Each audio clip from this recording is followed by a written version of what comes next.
Hello દોસ્તો, આપણે 12મા ધોરણનું chapter 8 ભણી રહ્યા હતા અને એનું લાસ્ટ લેક્ચર આપણે પ્રસ્તાવનાને સમર્પિત કર્યું હતું, રાઈટ? એટલે ચેપ્ટર 8 ની પ્રસ્તાવના લાસ્ટ લેક્ચરમાં ભણી હતી. પ્રસ્તાવના પછી તમારી બુકમાં આપ્યા છે પેલા 10 રોગો, અને એ 10 રોગો આપણે બહુ પહેલા ભણી ચૂક્યા છે. અને આ 10 રોગોમાંથી 9 રોગો કેન્સરને બાદ કરતા બાકીના 9 રોગો ચેપી હતા. લાસ્ટ લેક્ચરમાં આપણે પ્રસ્તાવનામાં થોડું નીટનું ભણ્યા હતા કે રોગો કેટલા પ્રકારના હોય, તો કે અમુક ચેપી હોય, અમુક બિન ચેપી હોય, ચેપીમાં કયા હોય, બિન ચેપીમાં કયા હોય, બધું જ મેં કીધેલું, રાઈટ? તો બુકના 10 રોગો આપણે બતાવી ચૂક્યા છે. અને હા, ચોપડીમાં જે કેન્સર અને એડ્સ આપ્યું છે એ બે રોગ ચેપ્ટરના અડધે જઈને આપ્યું છે, પણ બાકીના બધા રોગ, એટલે બાકીના 8 રોગ સળંગ જ આપ્યા છે પ્રસ્તાવના પછી. પ્રસ્તાવના પછી જે 8 રોગો આપ્યા છે એ પતે, છેલ્લો રોગ દરાજ છે. જેવો દરાજ વાળો 8મો રોગ પતે છે તરત જ એના પછી અમુક પાછું ડિટેલમાં થોડુંક હાઇજીન એટલે સ્વાસ્થ્ય વિશે ચર્ચા કરી છે. એકચ્યુઅલી એ જે હું અત્યારે કહીશ તમને હાઇજીન વિશે, એ પ્રસ્તાવનામાં જ આવી જવું જોઈએ.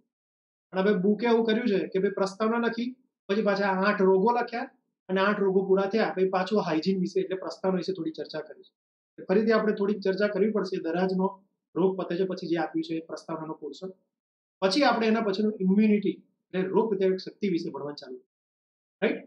તો બુક તમે ખુલ્લી રાખો, એમ તમે બધું વ્યવસ્થિત સેટઅપ કરેલું જ છે એટલે તમને વાંધો નહીં આવે, પણ તેમ છતાંય બુક સાથે રાખો, થોડી પણ એરર ભણતરમાં હોવી ના જોઈએ, રાઈટ? તો ચલો ચાલુ કરીએ. એ થોડો પ્રસ્તાવના વાળો પોર્શન, છેલ્લો રોગ દરાજ છે, જોઈ લો ટોપિક ખોલીને. દરાજ પછી નો ટોપિક છે, ઓકે? તો હા, ટોપિકનું નામ છે ત્યાં લખી રાખજો. ટોપિકનું નામ એવું લખ્યું નહીં, સીધો દરાજનો પેરેગ્રાફ પૂરો થાય તો ડાયરેક્ટ આ પેરેગ્રાફ શરૂ કરી દેશે બુકમાં. કોઈ એક્સ્ટ્રા લખવાનું નથી, જેટલું ચોપડીનું છે એટલું જ યાદ રાખવાનું છે. એટલે કોઈ જગ્યાએ કશું અત્યારે નોટ ડાઉન કરવાની જરૂર નથી. હું બોલતો જઈશ અને તમે ચોપડીમાં મારી સ્ક્રીન પર જે આવે છે બધું વાત કરો, બરોબર? ચાલો, તો મુદ્દો છે, ટોપિક છે હાઇજીનનો. What is hygiene? Hygiene is a one type of science of health.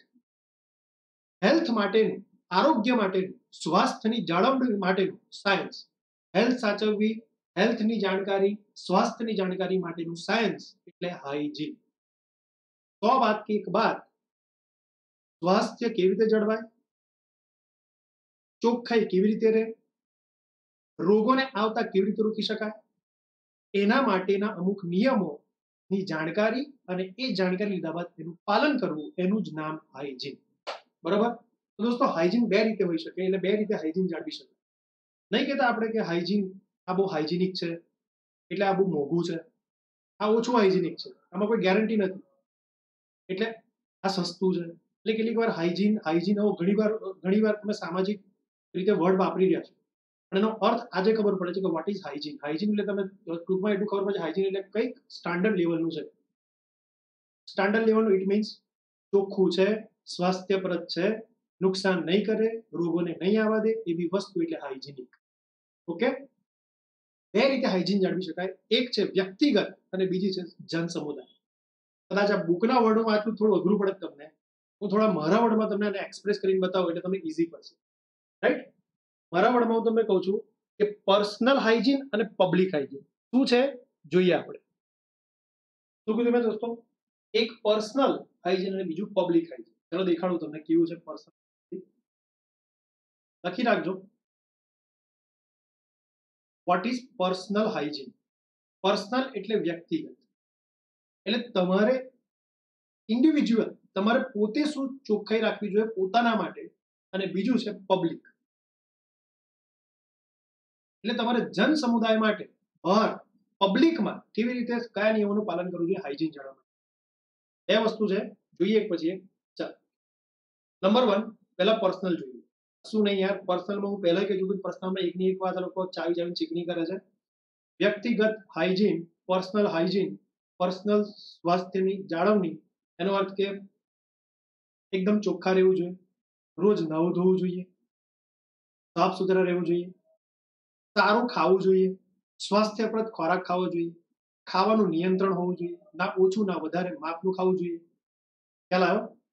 Number 3, સારા શાકભાજી, સારા ફ્રૂટ ખાવા જોઈએ, અને ચોખ્ખમ ચોખ્ખું પાણી યુઝ કરવું જોઈએ. એ પછી પીવા માટે કાં તો અધર યુઝ માટે, પણ ચોખ્ખું પાણી યુઝ કરવું જોઈએ.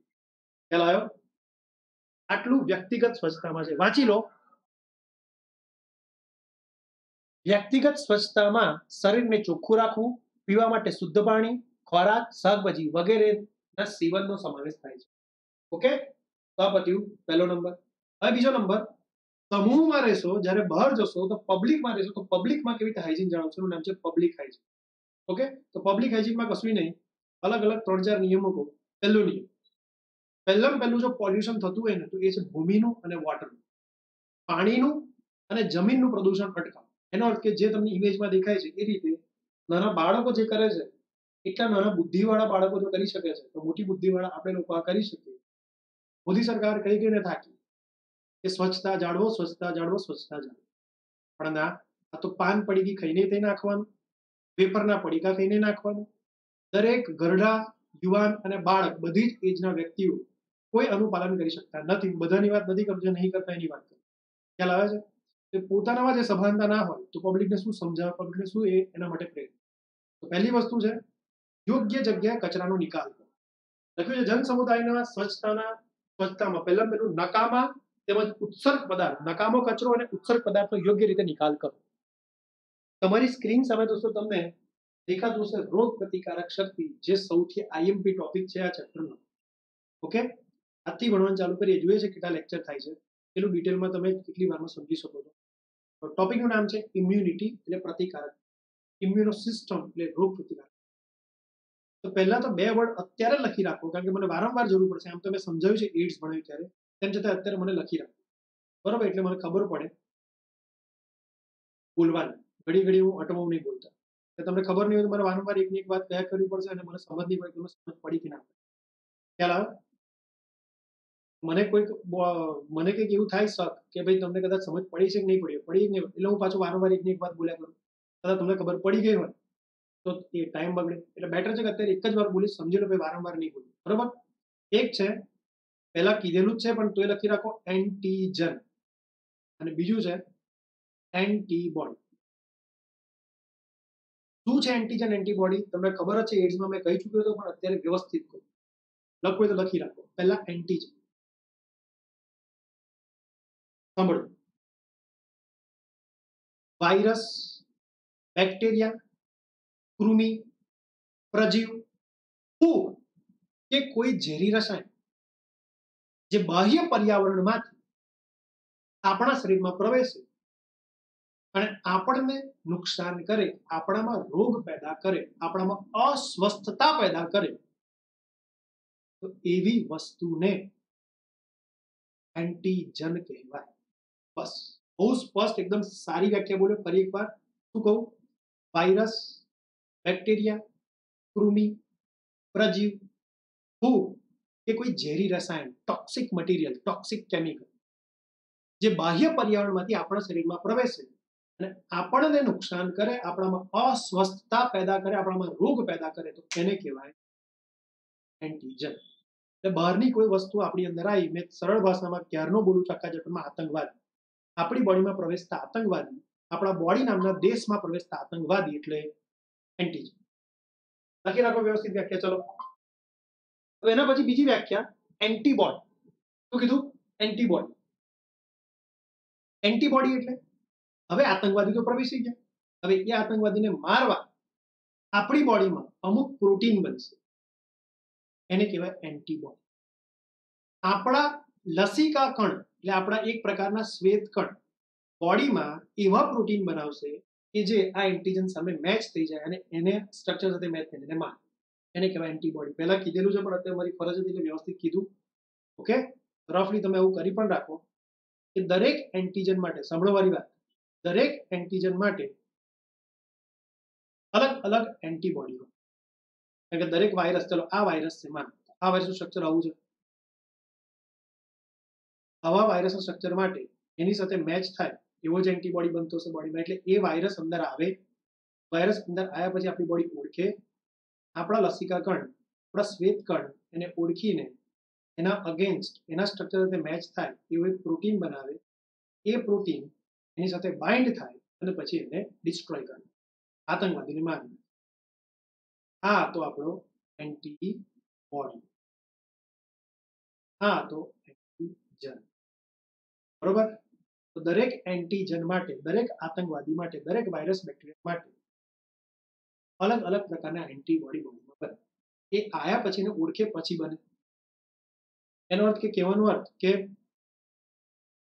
એન્ટીજન એક પ્રકારનું તાળું છે. લખી જ રાખો દેશી વળ, હું જે કહું એમ. એન્ટીજન એ શું છે? તાળું. અને એની સામે આપણી બોડીમાં શું બને? ચાવી. તાળા સામે લડવા માટે શું બને? ચાવી. તમને ખબર છે દરેક તાળા માટે ચાવી તો સેમ હોય નહીં. અલગ અલગ ઘરના અલગ અલગ તાળા માટે ચાવી પણ અલગ અલગ હોય. દરેક તાળાની ચાવી કેવી? અલગ. તો દરેક તાળા નામના વાયરસ બેક્ટેરિયા ફૂગ કૃમિ માટે બોડીમાં ચાવીઓ પણ એની સાથે મેચ થવી અલગ અલગ બને. શું પહેલેથી બની બેસે? ના. બોડીમાં પ્રવેશે વાયરસ બેક્ટેરિયા. સાંભળજો, આપણે જન્મ્યા પછી, હું કંઈક મહત્વ છે તો જ કહું છું, આપણે જન્મ્યા પછી ધીમે ધીમે મોટા થઈએ છીએ ત્યારે આપણે કોઈક એવી પરિસ્થિતિમાં એવા સંપર્કમાં આવ્યા, કોઈક વાયરસ, કોઈક બેક્ટેરિયા, કોઈક ફૂગના સંપર્કમાં આવ્યા, તો એવો વાયરસ બેક્ટેરિયા કે ફૂગ આપણી બોડીમાં, પછી આપણી બોડી એ વાયરસ ફૂગ બેક્ટેરિયાને ઓળખશે. એ તાળાની સામે તાળામાં મેચ થાય એવી ચાવી બનાવશે, એટલે એન્ટીબોડી બનાવશે. પછી એન્ટીબોડી એ તાળા સાથે મેચ થઈને રિએક્શન કરશે અને તાળાને છિન્ન ભિન્ન એટલે ડિસ્ટ્રોય કરી નાખશે, માર નાખશે, કિલ કરી. આતંકવાદી વાયરસ ફૂગ બેક્ટેરિયાને માર નાખશે. બોલો, આ બધું જન્મતાની સાથે થયું કે જન્મ્યા પછી તમારી બોડીમાં એ વસ્તુ આવી, પછી બોડીએ ઓળખ્યું પછી થયું? ડેફિનેટલી તમે જન્મ્યા, મોટા થતા થતા વાયરસ બેક્ટેરિયા આયા, તમારામાં રોગ પેદા થયો, પછી રોગ અને રોગના રોગકારક ફૂગ બેક્ટેરિયા વાયરસ આતંકવાદી તાળાને ઓળખ્યો અને પછી તમારી બોડીએ એન્ટીબોડી બનાવીને એની સામે રિએક્ટ કરી. તો આવી પ્રતિકારકતા જન્મ બાદ તમે ડેવલપ કરી. તમે તમારી બોડીએ આ વસ્તુને ઓળખી, આ વસ્તુને અહેસાસ કર્યો, આ વસ્તુને ફીલ કરી, પછી એની સામે લડવા માટે તૈયાર થઈ. આવી પ્રતિકારક શક્તિ તમારી બોડીમાં, આવી પ્રતિકારક શક્તિ પેદા થઈ, એને કહેવાય ઉપાર્જિત પ્રતિકારક. ઉપાર્જિત એટલે ડેવલપ કરવું, ઉપાર્જન કરવું. એક્વાયર્ડ, એડ્સમાં ભણાવ્યું હતું. જન્મ્યા પછી, તમે આ દુનિયામાં આવ્યા પછી, તમે મોટા થતા થતા તમારી બોડીમાં કોઈ ઇન્ફેક્શન લાગ્યું, તમારી બોડીમાં કોઈ આતંકવાદી કે તાળું આવ્યું, અને એ તાળા કે આતંકવાદી સામે લડવા તમે એને ઓળખીને એન્ટીબોડી બનાવ્યા, એન્ટીબોડીની સામે લડી, પછી તમને અંદર રોગનું રક્ષણ મળ્યું, પ્રતિકારક શક્તિ મળી. આખી ઘટના જે અત્યારે બોલ્યો આવતા લેક્ચરમાં શરૂ કરવાનું, એ હતી આપણી ઉપાર્જિત પ્રતિકારકતા, એક્વાયર્ડ ઇમ્યુનિટી. તમને સ્ક્રીન પર દેખાય છે. બીજી કઈ? Acquired immunity. ખ્યાલ આવ્યો? Acquired immunity. અને બીજી ઇમ્યુનિટી છે દોસ્તો, એ છે જન્મજાત પ્રતિકાર, જે આજે ભણવાની છે ને, આજે પૂરી કરી. જન્મજાત એટલે તમે જન્મ્યા ત્યાર પહેલેથી જ ભગવાનમાં ગોડ ગિફ્ટ કાં તો mother father gift, parent gift, ભગવાને અને માતા પિતાએ તમને ગિફ્ટ કરી છે એવી પ્રતિકારકતા જે તમે જન્મથી લઈને આવ્યા છો. જન્મતાની તરત જ એ જ સેકન્ડે તમારી અંદર એ બધી પ્રતિકારકતા ડેવલપ થઈ જશે અને રોગો સામે લડવાની તાકાત ધારણ, આતંકવાદીઓ સામે લડવાની તાકાત ધારણ. એ છે જન્મજાત પ્રતિકાર. That's it. વર્લ્ડમાં દરેક પ્રાણી પાસે, એ તમે હોય કે દુનિયાનું કોઈ પણ પ્રાણી, મનુષ્યથી લઈને દરેક પ્રાણી પાસે બે જ પ્રકારની પ્રતિકારકતા છે, બે જ પ્રકારની રોગો સામે લડવાની શક્તિ છે. રોગો સામે લડવાની શક્તિ એટલે રોગ પ્રતિકારકતા, ઇમ્યુનિટી. ઇમ્યુનિટી જે તંત્રથી ડેવલપ થાય, એ બોડીમાં આવેલા તંત્રને કહેવાય ઇમ્યુનો સિસ્ટમ, રોગ પ્રતિકારક તંત્ર. એટલે આતંકવાદીઓ સામે લડે એ કોણ? આર્મી. અને આર્મી નું આખું તંત્ર બહુ બધા પ્રકારના હોય. નેવીની આર્મી હોય, એરફોર્સ હોય, જનરલ આર્મી હોય, સિટીમાં અમુક જગ્યાએ અલગ જગ્યાએ આર્મી સેટ થયેલી હોય, મોસ્ટ ઓફ બોર્ડર પર આર્મી સેટ થયેલી હોય, દરેક સિટીમાં પોલીસ હોય. તો રક્ષકો અલગ અલગ પ્રકારના હોય છે. એનાથી આખી એક રક્ષા સિસ્ટમ બને, રક્ષા તંત્ર બને. કેમ આપણી બોડીમાં એવું છે? આપણા બોડી નામના દેશમાં રક્ષા તંત્ર છે, રોગ પ્રતિકારક તંત્ર છે, જે કોઈ એકથી તો બનતું નહીં હોય. અલગ અલગ આર્મી હશે તો હું તમને એક જગ્યાએ તો ના દેખાડી શકું. જેમ કે પાચન તંત્ર આખું દેખાડ્યું, શ્વસન તંત્ર આખું સળંગ દેખાય છે, એકદમ સિક્વન્સમાં દેખાય છે કે ભાઈ નાક છે, કંઠ નળી છે, શ્વાસ નળી છે, શ્વાસ વાહિની છે, શ્વાસ વાહિકાઓ છે, ફેફસા છે, એમાં વાયુકોષ છે, શ્વસન તંત્ર પૂરું. મુખ ગુહા છે, કંઠ નળી છે, અન્ન નળી છે, જઠર છે, આંતરડું છે, મળાશય છે, પાચન માર્ગ પૂરું. એટલે પાચન માર્ગ, શ્વસન માર્ગ, ચેતાતંત્ર બધું સળંગ તમને સિક્વન્સમાં દેખાડી શકું છું, પણ રોગ પ્રતિકારક તંત્ર, ઇમ્યુનો સિસ્ટમ બોડીમાં સળંગ ના હોય, છૂટું છૂટું બધે હોય. હમણાં મેં કીધું એ રીતે યાદ રાખજો. મારું ઉદાહરણ સામાજિક, જેમ કે નેવીની આર્મી અલગ હોય, એરફોર્સ અલગ હોય, બોર્ડર પર આર્મી અલગ હોય, જનરલ આર્મી અલગ હોય, પોલીસ અલગ હોય. આ બધા રક્ષાતંત્રના અલગ અલગ ભાગ છે, અલગ અલગ છે, એક સળંગ સિક્વન્સમાં નહીં. એ રીતે આપણી બોડીમાં ક્યાંક ડબ્લ્યુબીસી રક્ષા કરે, ક્યાંક લસિકા ગાંઠો રક્ષા કરે, ક્યાંક લસિકા વાહિનીઓ રક્ષા કરે, ક્યાંક અલગ અલગ પ્રકારના ગ્રંથિઓ રક્ષા કરે. અને દરેકે દરેક અંગમાં છૂટું છૂટું શ્લેષ્મ સ્તર નામના પડ સાથે બહુ બધા પ્રકારના અલગ રક્ષાતંત્રના ભાગ, એટલે કે ડબ્લ્યુબીસી, લસિકા ગાંઠ, લસિકા તંત્રો ની એક જોડ ત્યાં જોડેલી હોય છે. હું બધું દેખાડીશ તમને ડિટેલમાં દોસ્તો. ટૂંકમાં કહેવાનો અર્થ છે, દરેક અંગ પાસે છૂટું છૂટું રક્ષાતંત્રના અમુક અમુક આર્મી ફોર્સ, રક્ષકો, લડવૈયાઓ રાખેલા છે. ડિટેલમાં એક પછી એક બધું આ ચેપ્ટરમાં. બરોબર? તો રોગ પ્રતિકારક તંત્ર શું છે ખબર પડી. એના વડે જે રક્ષા થાય એ રક્ષાને કહેવાય રોગ પ્રતિકારક શક્તિ, ઇમ્યુનિટી. અને ઇમ્યુનિટી વર્લ્ડમાં કેટલા પ્રકારની? બે પ્રકારની હોય. એક, જન્મતાની સાથે તમે પેદા થાવ તેવા જ લઈને બેસો, શીખવું ના પડે, તૈયાર જ હોય, પહેલેથી જ તમારી બોડી લડવાનું ચાલુ કરી દે. એ બધી અંદરની બોડીની સિસ્ટમ એટલે જન્મજાત. અમુક આર્મી એવી હોય જે રોગ લાગુ પડે, આતંકવાદીઓ અંદર આવે, પછી એલર્ટ થાય, પછી લડવાનું ચાલુ કરે. એ છે ઉપાર્જિત પ્રતિકારકતા, એક્વાયર્ડ ઇમ્યુનિટી. તમે સ્ક્રીન પર બે દેખાય છે. આપણે પહેલી આજે કઈ ભણવાની છે? જન્મજાત પ્રતિકારકતા. અને આવતા લેક્ચરથી આપણે શરૂ થશે કઈ? ઉપાર્જિત પ્રતિકારકતા. ખ્યાલ આવ્યો? જોઈ શકો તમે. ફરી એકવાર કહી દઉં દોસ્તો, મને ચિંતા થાય છે એટલે અર્થ એકવાર હજુ હું કહેવા માંગીશ. પહેલો હું અર્થ જણાવું છું. કોનો? જન્મજાત. જે ડિટેલમાં પાછું અત્યારે કહીશ. બીજા અલગ અલગ નામ જ્યારે ભણીશું ત્યારે યાદ રાખજો. જન્મજાત, ઇનેટ, નેચરલ ઇમ્યુનિટી એટલે જન્મતાની સાથે જે વ્યક્તિ લઈને બેસે એ. આજે હું તમને કહીશ કઈ કઈ વસ્તુ એવી છે જે જન્મતાની સાથે તમે લઈને આવ્યા છો.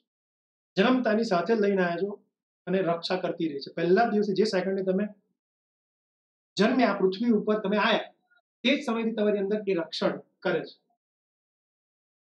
અને બીજી જે છે તે આવતા લેક્ચરમાં ભણીશું, એ છે ઉપાર્જિત પ્રતિકારકતા. જે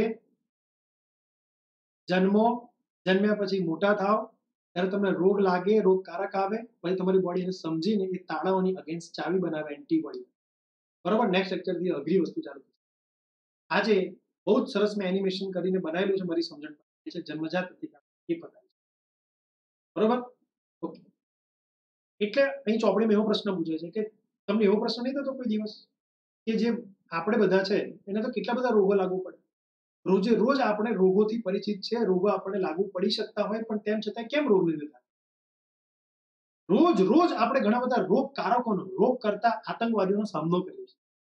કેટલા બધા અહીંયા વાયરસ હશે અત્યારે, કેટલા બધા અહીંયા બેક્ટેરિયા હશે અત્યારે, કેટલા બધા અહીંયા કૃમિ હશે અત્યારે, પલે પલે ડગલે ડગલે બધી જગ્યાએ મનુષ્ય કરતા 10 ગણા 20 ગણા અહીંયા રોગકારકો પ્રેઝન્ટ છે. એના રોજ આપણે સંપર્કમાં, તો આપણને રોગ કેમ નહીં? એટલે નહીં લાગતો કે આપણી બોડી ઓલરેડી આ બધા સામે લડવાની શક્તિ ધરાવે છે. આપણી બોડીમાં બધા આતંકવાદીઓ સામે લડવા માટે આર્મી સિસ્ટમ વેલ ડેવલપ છે. બસ તો એ જ આર્મી સિસ્ટમ આપણે ભણવાની છે. મેં કીધું બે પ્રકારની આર્મી સિસ્ટમ.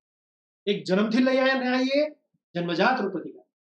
બીજી જન્મ્યા પછી આતંકવાદીને ઓળખીને એન્ટીબોડી બનાવીને આપણે એની સામે લડીએ, એ છે ઉપાર્જિત પ્રતિકાર. વાંચી લો. દરરોજ આપણે મોટી સંખ્યામાં રોગકારકોનો સામનો કરી રહ્યા છે, પરંતુ આમાંથી થોડાક જ આપણને રોગ પ્રેરી શકે, બાકી બધા સામે આપણે લડી શકીએ છીએ. આવું કેમ? તો કે આપણી બોડીમાં એન્ટીજન સામે, પરજાત દ્રવ્યો સામે, બહારના દ્રવ્યો સામે રક્ષણ મળી શકે છે. એના માટે આપણું પ્રતિકારક તંત્ર જવાબદાર છે. અને એ જે લડે એ શક્તિને કહેવાય પ્રતિકારકતા. બે પ્રકારની હોય, જન્મજાત અને ઉપાર્જિત. પહેલી હવે આપણે ભણી રહ્યા છીએ કઈ? જન્મજાત પ્રતિકારકતા. એટલે જેવી આપતે એવું વચન આપું દોસ્તો આપણો લેક્ચર પૂરું. બરોબર? ચાલો સ્ટાર્ટ કરીએ. તો પહેલા હેડિંગ લખી કાઢો તમારી નોટમાં, જન્મજાત પ્રતિકારક. એનું બીજું નામ ચોપડીમાં લખો. બીજું નામ ઇનેટ ઇમ્યુનિટી. એનું ત્રીજું નામ નેચરલ ઇમ્યુનિટી. ઇનેટ જન્મજાત એટલે જન્મતાની સાથે લઈને આવે. ત્રીજું નામ છે નેચરલ એટલે નેચરલ, બાય બર્થ, કુદરતી રીતે ભગવાને અને આપણા મા બાપે આપણને ગિફ્ટ કરી છે, એટલે નેચરલ. ચોથું નામ તમારા માથા ઉપર દેખાય છે, એ છે કયું? Non specific immunity. આ જ સમજાવું, સાંભળો. તમે એના પછી કઈ ભણવાના? હમણાં જો બોલે આવતા લેક્ચરમાં એટલે નેક્સ્ટ લેક્ચરમાં કઈ ભણવાના? ઉપાર્જિત પ્રતિકાર, એક્વાયર્ડ ઇમ્યુનિટી. એમાં શું થયું હતું? તાળું આવે પછી તાળા સામે ઓળખીને એની સામે ચાવી રિએક્ટ કરે. એટલે એન્ટીજન આવે એની સામે એન્ટીબોડી બને, પછી લડાઈ થાય અને પછી પ્રતિકારકતા આપણને મળે અને પછી આપણી અંદર રોગ મટે. એ કેવું હતું દોસ્તો? સ્પેસિફિક હતું. સ્પેસિફિક એટલે નિશ્ચિત, વિશિષ્ટ, દરેક સામે વિશિષ્ટતા. હું એવું કહું તમને કે એક ચાવી બની, લો ઉદાહરણ આપીએ આપણે કે એક ચાવી આપણે બને. ધ્યાનથી સાંભળો દોસ્તો, ભલે વાર લાગે, જિંદગીમાં એક જ વાર મારી સાથે સાંભળવાનું છે, પછી કોઈ દિવસ તમારે જોવાનું નહીં. માન લો કે આ એક ચાવી બની એટલે એક એન્ટીબોડી બની.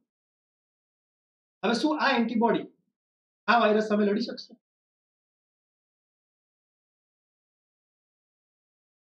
શું આ વાયરસ સામે લડી શકશે? શું આ વાયરસ સામે લડી શકશે?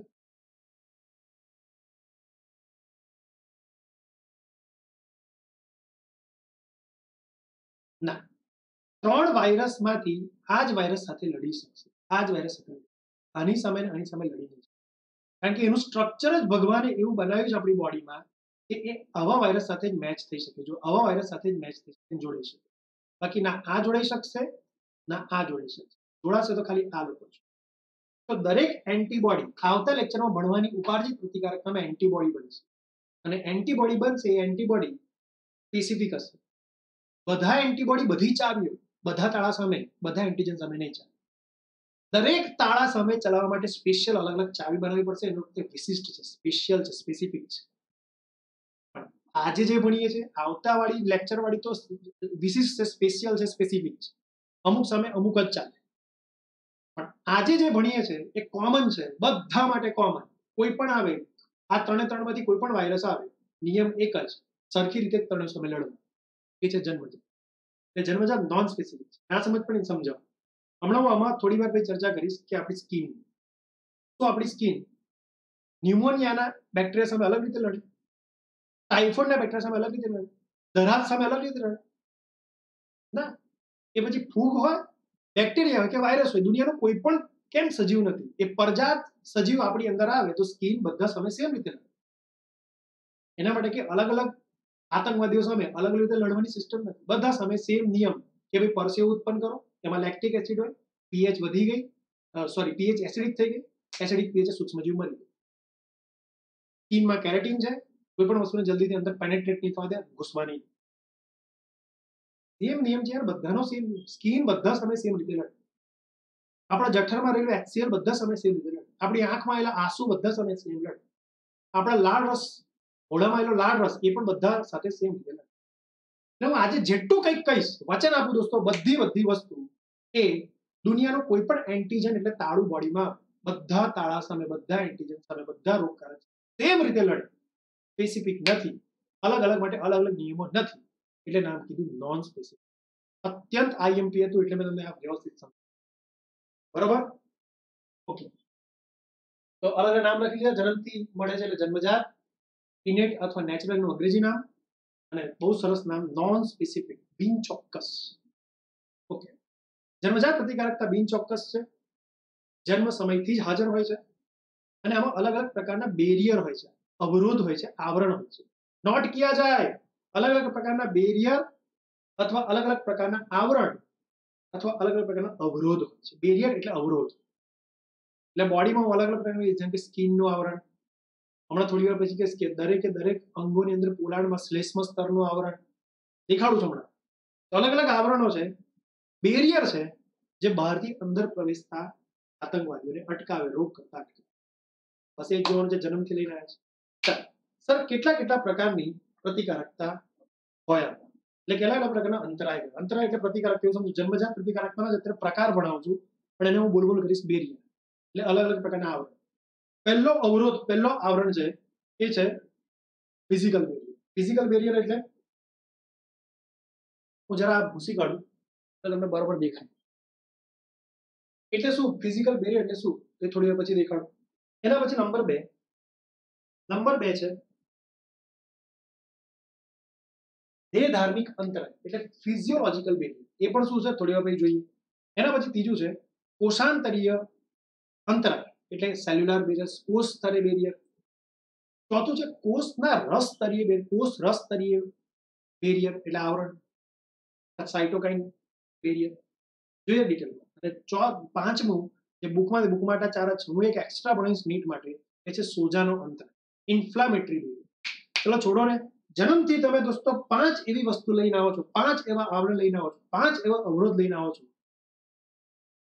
જે કોઈ વસ્તુને જલ્દીથી અંદર घुसवा नहीं देने, घुस्या પછી એને જીવવા નહીં.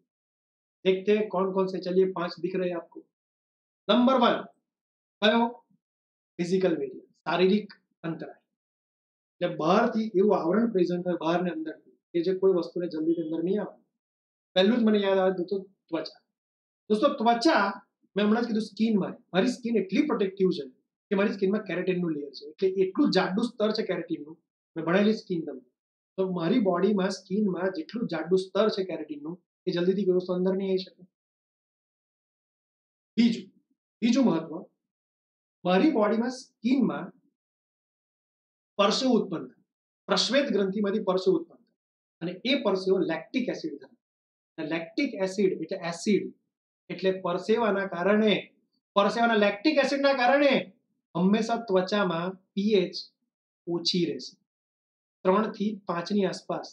એટલે 4 થી 5 ની આસપાસ પીએચ રહે એટલે સમજી લો એસિડિક, સ્ટ્રોંગ એસિડિક પીએચ રહેશે. અને એસિડિક માધ્યમમાં મોટાભાગે સૂક્ષ્મજીવ જીવી શકે. એટલે સ્કિન મારું એવું બેરિયર છે જન્મથી ભગવાને આપેલું કે કોઈ વસ્તુ જલ્દીથી મારા એન્ટર કે પેનેટ્રેટ થઈ શકે. જોઈ લો, લખી લો તમારી રીતે, તમારે લખવું હોય તો. ત્વચા કેરેટીનનું સ્તર ધરાવે જેથી જલ્દી કોઈ વસ્તુ અંદર ના પ્રવેશે, અને ત્વચામાં બનતો પરસેવો પ્રશ્વેત ગ્રંથિ દ્વારા જે લેક્ટિક એસિડ ધરાવે જેથી સ્કિનની પીએચ 3 થી 4 રહે. 4-5 પીએચ છે, સ્ટ્રોંગ એસિડિક પીએચ છે, તમારી બોડીમાં કોઈ પણ સૂક્ષ્મજીવ જીવી શકે, બહારથી જ મળી.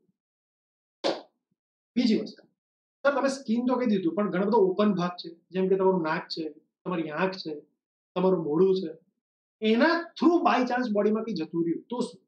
કાન છે, તો કાન, નાક, મોં, આંખ થ્રુ કંઈ પણ વસ્તુ અંદર જતી રહી ને તો એ મારે બીવાની જરૂર નથી.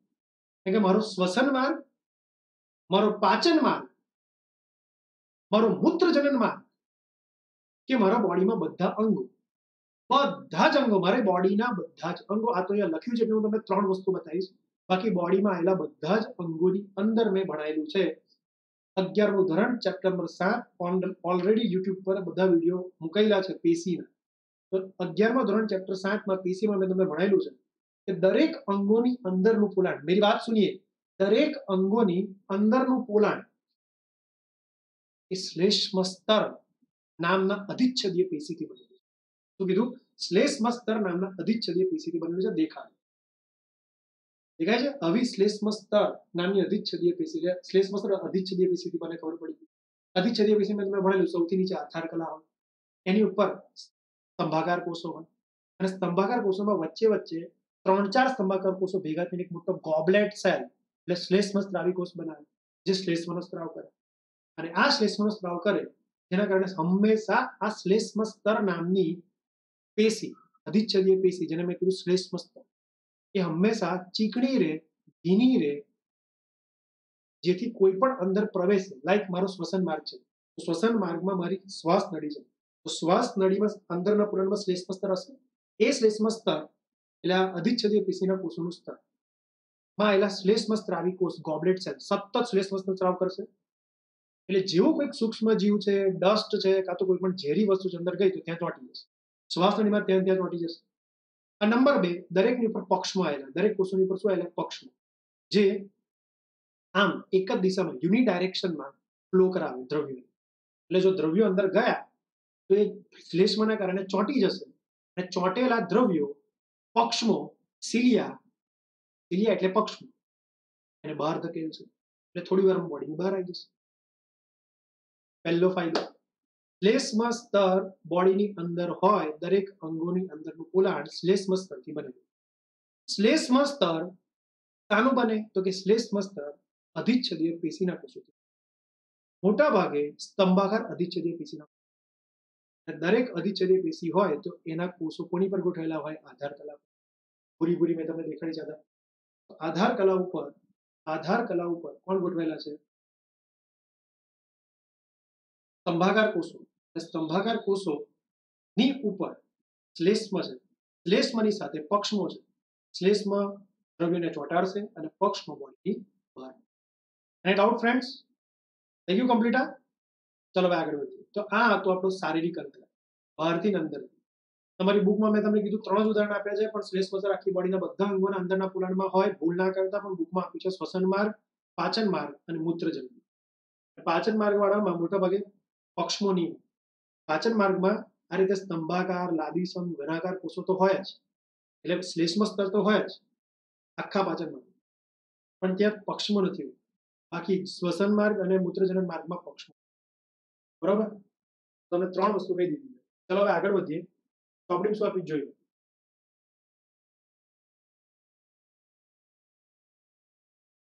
વાંચો. આપણી ત્વચા એ મુખ્ય ભૌતિક અંતરાય છે જે સૂક્ષ્મજીવોને પ્રવેશતા અટકાવે છે.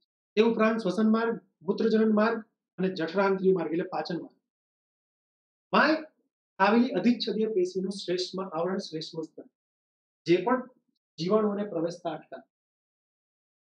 થઈ ગયું ને? વચન મુજબ 5 મારે ભણાવવાના છે, એમાંથી એક બીજું સ્ટાર્ટ થાય છે. જોઈ લો, સ્ક્રીન પર દેખાય છે. એ છે એ ધાર્મિક અંતરાય અથવા ફિઝિયોલોજીકલ. પહેલો અંતરાય કયો હતો દોસ્તો?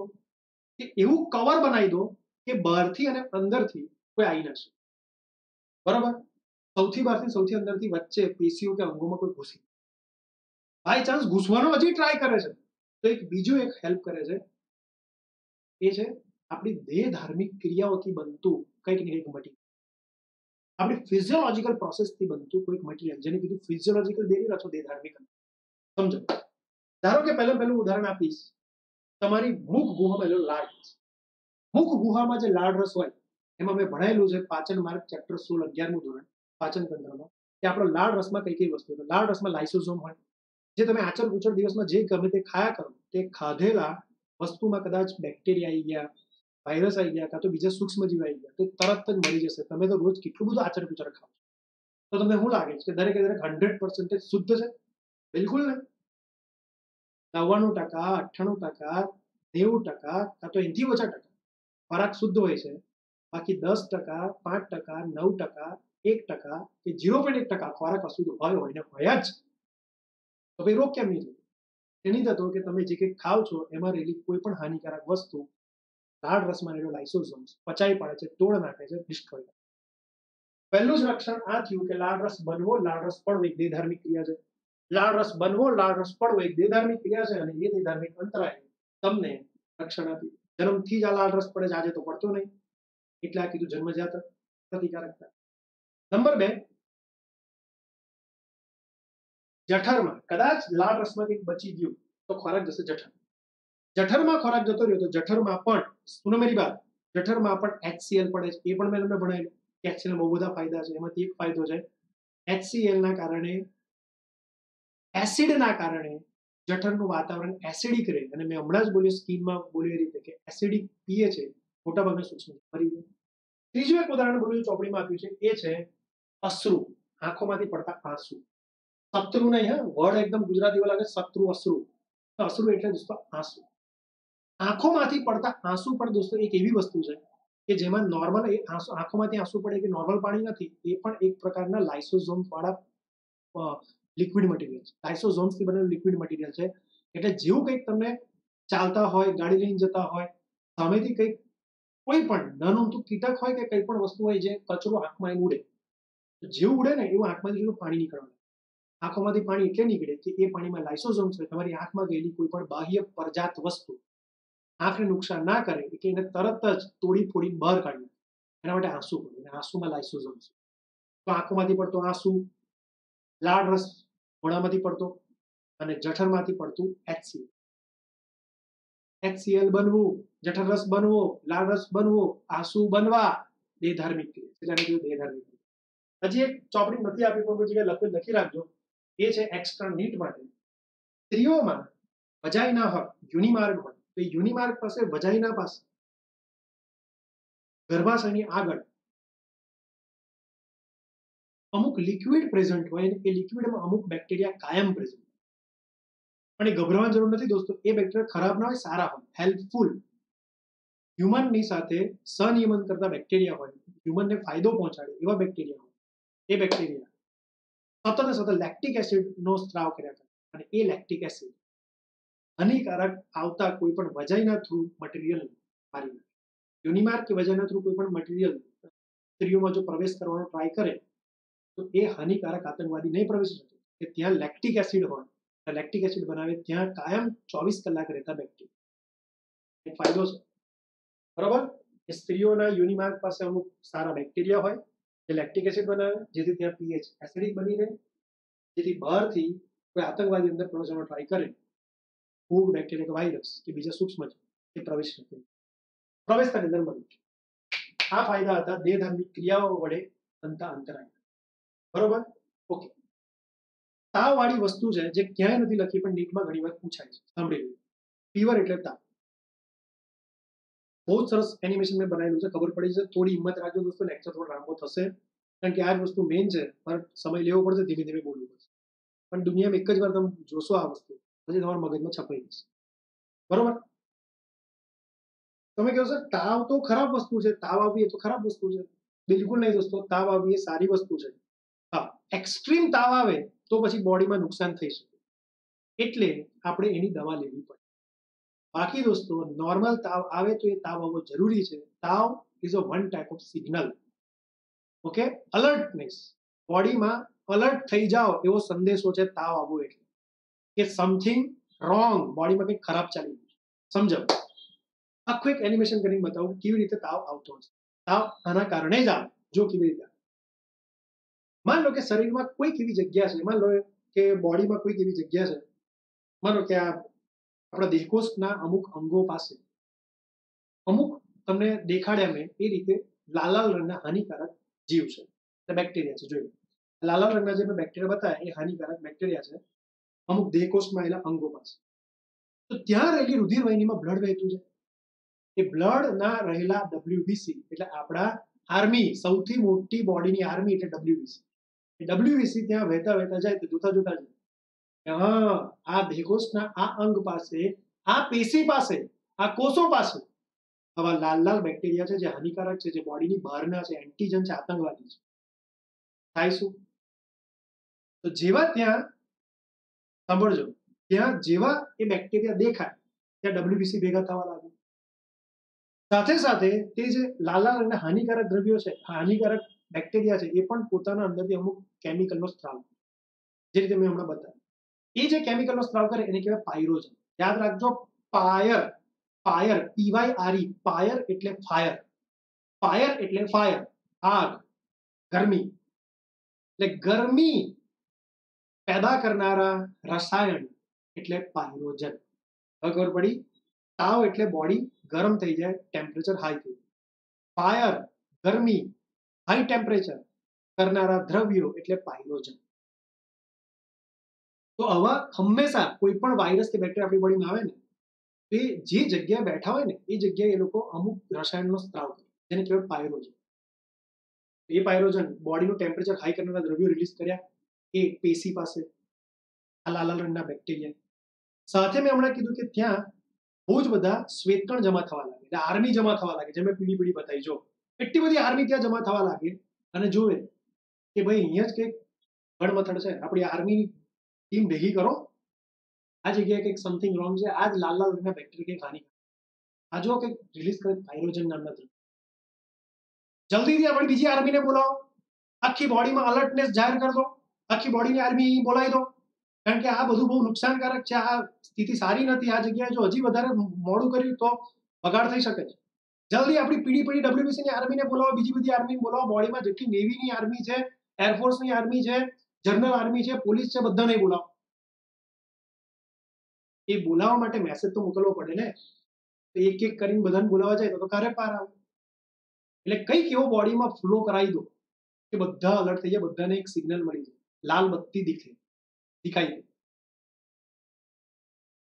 એના માટે આ ડબ્લ્યુબીસી પણ મેં તમને દેખાડ્યું રીતે પીળા પીળા દ્રવ્યો રિલીઝ કરી, એને પણ પાયરોજન કહેવાય, હાઈ ટેમ્પરેચર કરવા માટે જવાબદાર દ્રવ્ય. ઉદાહરણ મેં આપ્યું છે ઇન્ટરલ્યુકિન. ઇન્ટરલ્યુકિન એક પ્રકારનું એવું પાયરોજન છે. તો ઇન્ટરલ્યુકિન નામનું પાયરોજન ડબ્લ્યુબીસી રિલીઝ કર્યું. પેલા લાલ લાલ હાનિકારક બેક્ટેરિયાએ પણ પોતાની અંદરથી અમુક પાયરોજન નામના દ્રવ્યો રિલીઝ કર્યા. આ પાયરોજન લાલ અને પીળા દ્રવ્યો જશે બ્લડ થ્રુ બ્રેનમાં. ક્યાં જશે? બ્રેનમાં.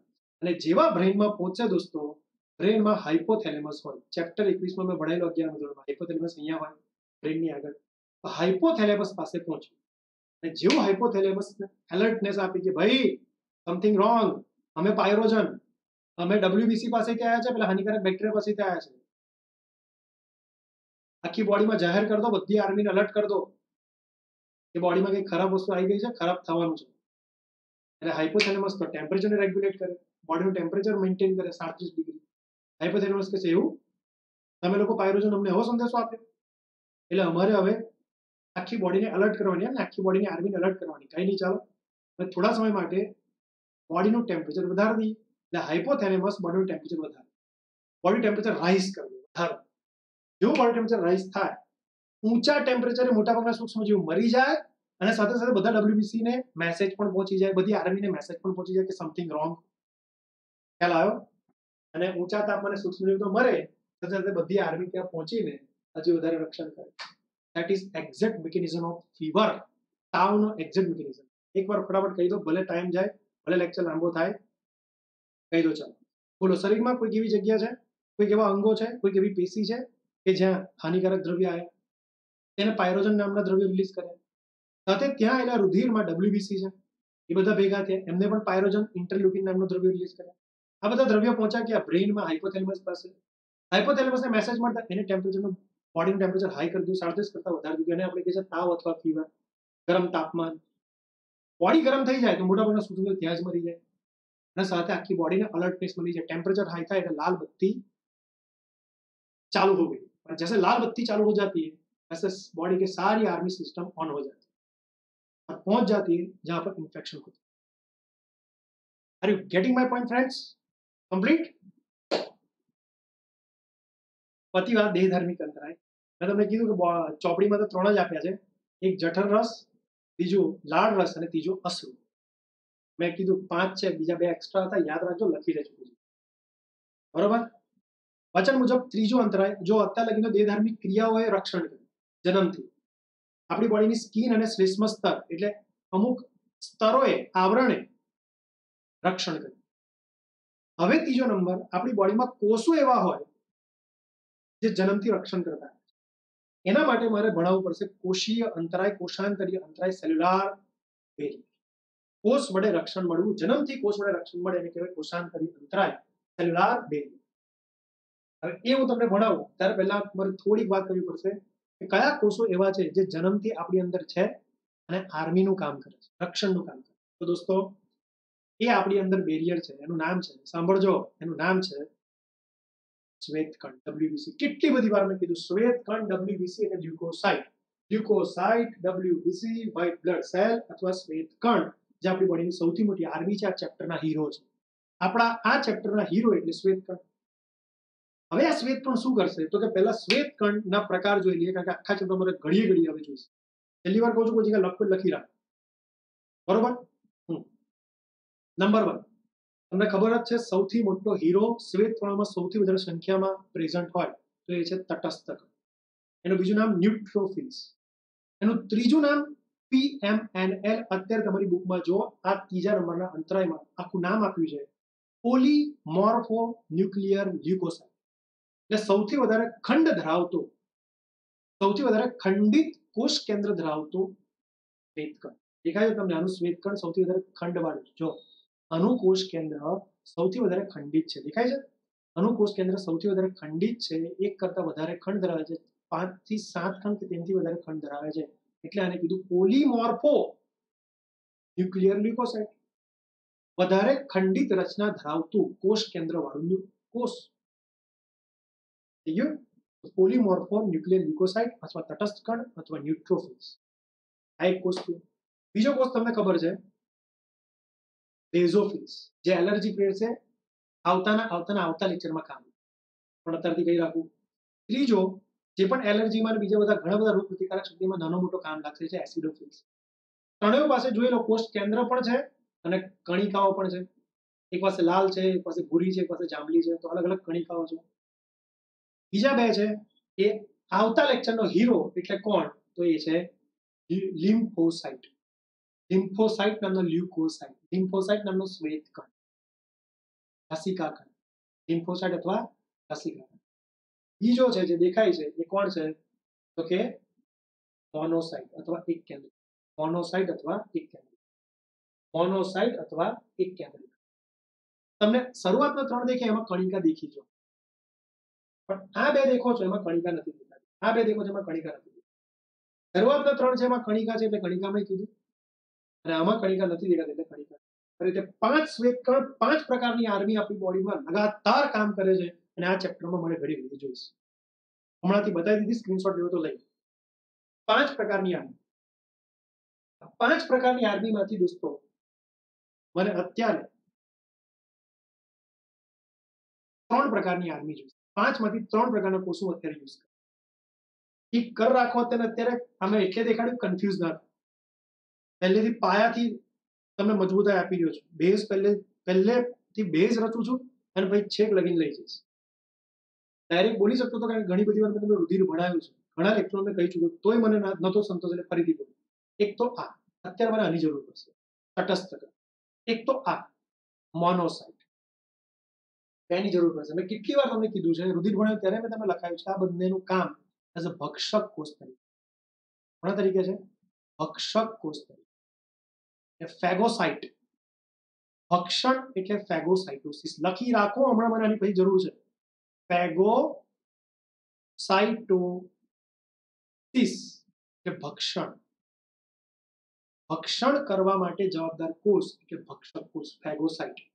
ફેગોસાઇટ એટલે ભક્ષક કોષ, કોઈ हानिकारक वस्तु ने खाई जाए, मार नाखे, खा जाता है और मार देता है, उसको बोलते हैं फैगोसाइट, भक्षक कोष. અને આ ક્રિયાને કહેવાય ફેગોસાઇટોસિસ, ભક્ષણ. કેવી રીતે જોઈએ? બે તો મેં કહી દીધા, અને એક ત્રીજો કોષ મારે જરૂર પડશે છે લસિકા કણ. કયો કણ દોસ્તો? લસિકા કણ.